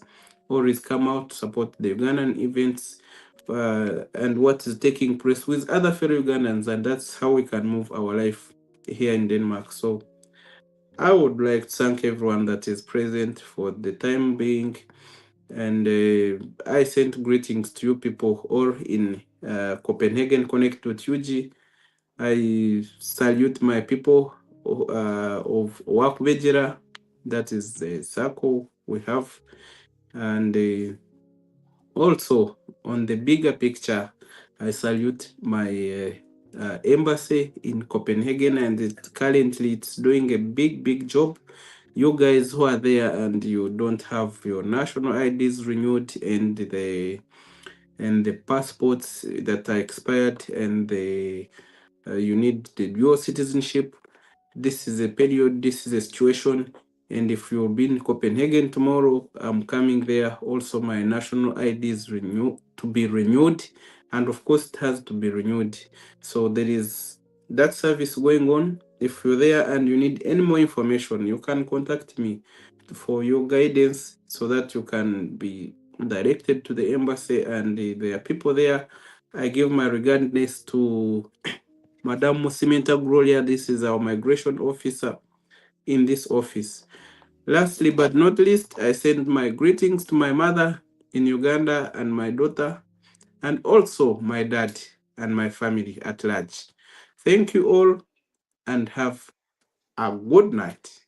Well, it's quite a blessing, and for the viewers, I'll just always say thank you for being with us. Those who've been with us online, it's quite amazing. Just keep on subscribing, liking our different platforms. It's African Reports, and shout outs to our sister other media platform,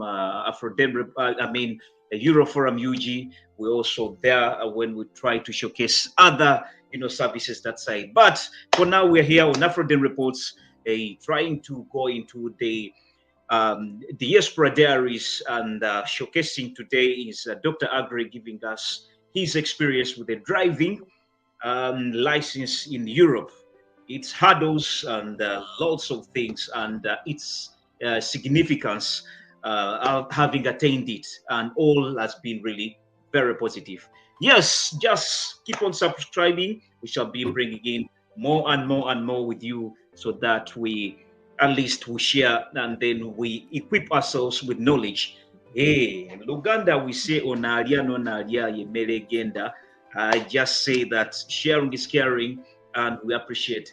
Just keep on sharing and letting know your friends that yes, we are there. But I'll just say one thing in whatever I've learned from Dr. Aggrey.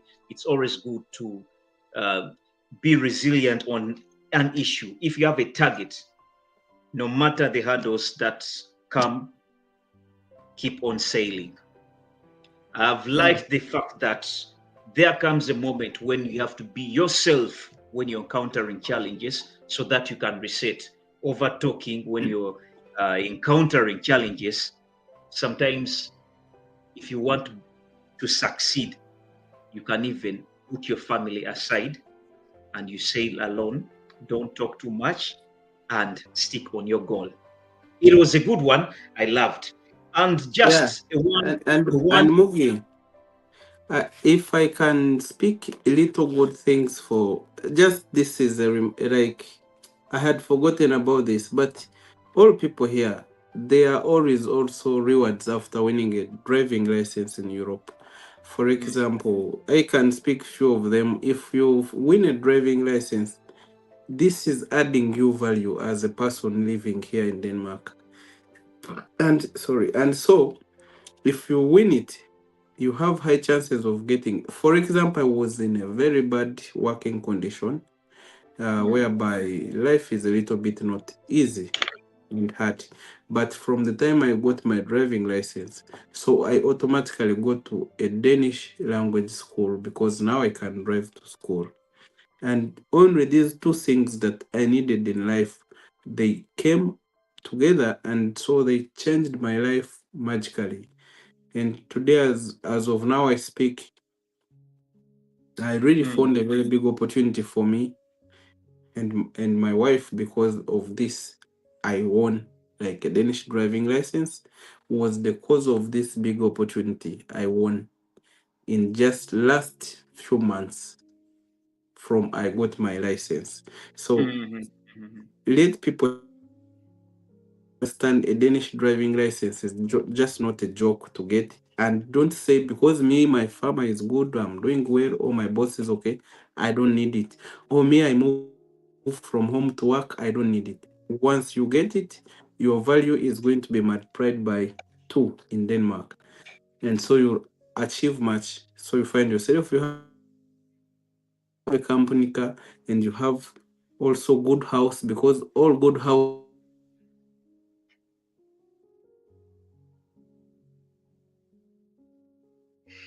driving license is the way to go. Yeah. I think people, those are the few things I've got after the license. Yes, I think we shall be having more stories from different people into the same line of aspect. But getting documents is one thing people should know that it's really paramount. And the documents that are really so essential, like you said, they always add value. But I'll just summarize this by saying that be careful that a car or any vehicle you're driving on a road is a weapon. So to all the drivers, this is just a piece of advice. A car or any vehicle you're driving, it's a weapon.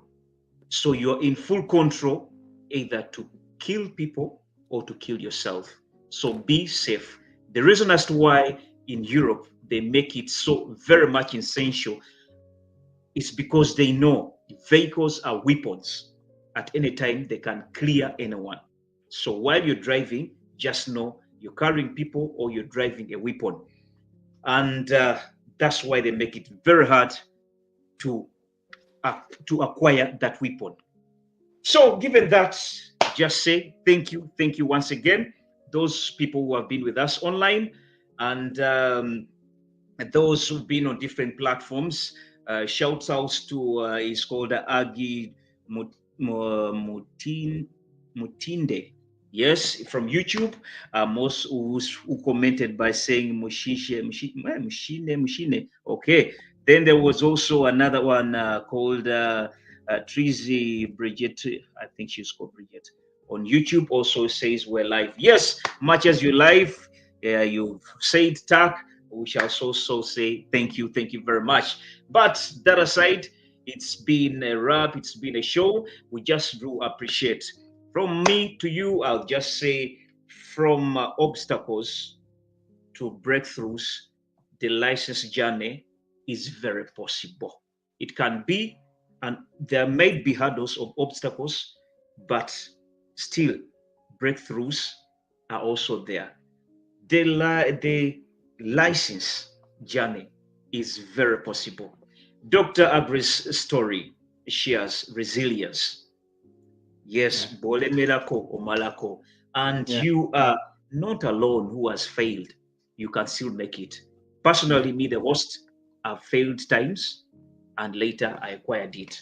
So next time, we shall also dive into different countries by country to see the reforms and then the success stories from different individuals. Keep on subscribing and join us in all episodes we always have. Yes, I'll just leave something very little from the Uganda embassy where they want you people to go, and also pick more documents, because today it's an issue of documents. A successful person must be having a driving license. You must be having a passport at least. You must be having at least an ID. At least those three will be the basics. And if you're married, get a marriage certificate. Given that, I'll say salute to you, and let me just leave something very little for you from the Ugandan embassy.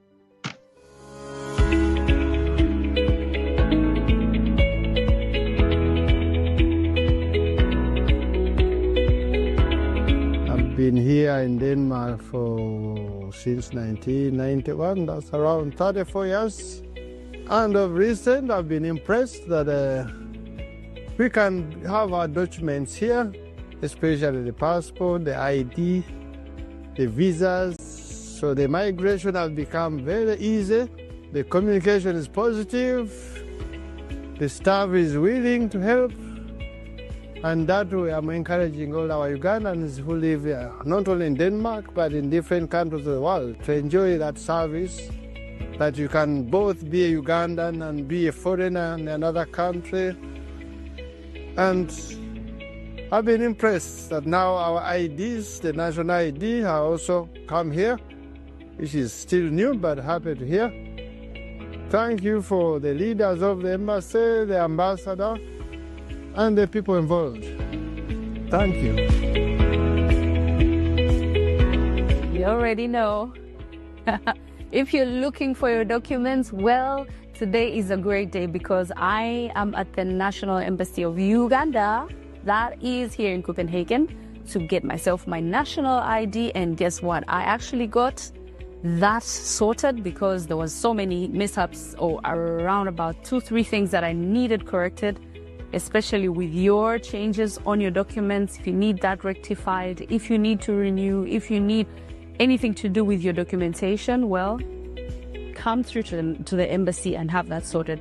But I got my national ID, and I didn't get it yet, but I got it registered. I got it figured out. So around about January next year, I'll be getting my ID. And the process is happening now. It doesn't take too long. And you know what? There is no queue, so you'll not wait the rest of your day. The longest it will take you is probably 30 minutes. But once again, it depends on what you need sorted out. So come through.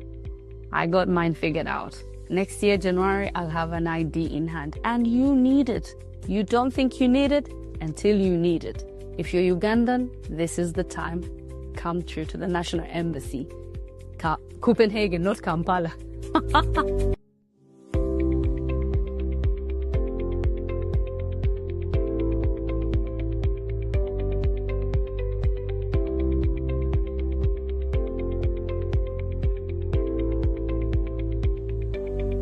We are doing a mass enrollment of passports and national IDs.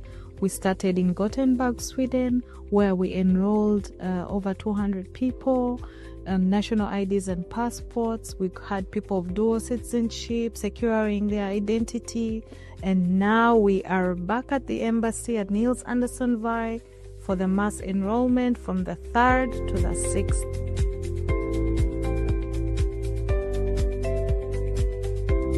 We're here as the National Identification and Registration Authority NIRA team to register citizens who are staying in Denmark and countries surrounding Denmark.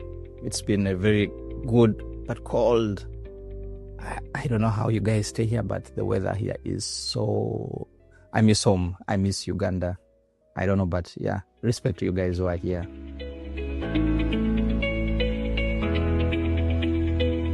Back home, you need your ID to do transactions, land transactions, open bank accounts, and so many things attached to it, renew your passport. So please take the chance, come and register with us. The team is here for you. We've traveled all the way to come here, and because it is your government, it is us, these services are yours. You can actually have both passports because these countries accept dual citizenship, and it's very easy to get it. The certificates are issued here. So come and secure your identity. We have national IDs, we have passports, we have dual citizenship. It's a one-stop center. that everybody can access and come and get their services. So I'm calling upon all Ugandans, muje services zamwe. We are all here as the embassy team to support you get the services.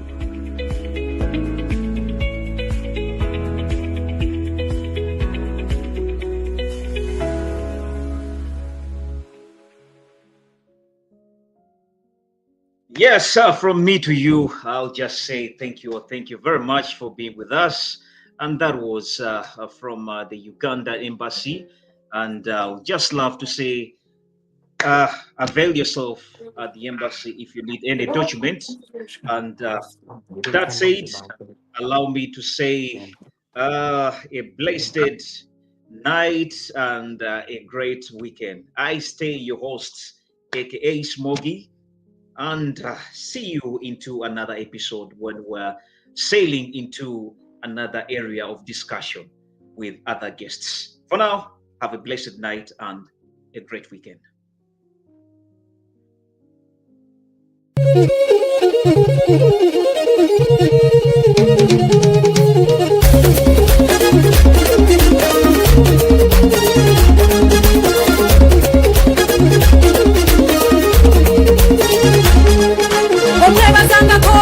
Yakuyamba munange nakukwata ku mukono nakuyimsa yakuyamba baba nabako wakutuza era nzize kwebaza obangwite kusiima eri abalina emitima egirumirirwa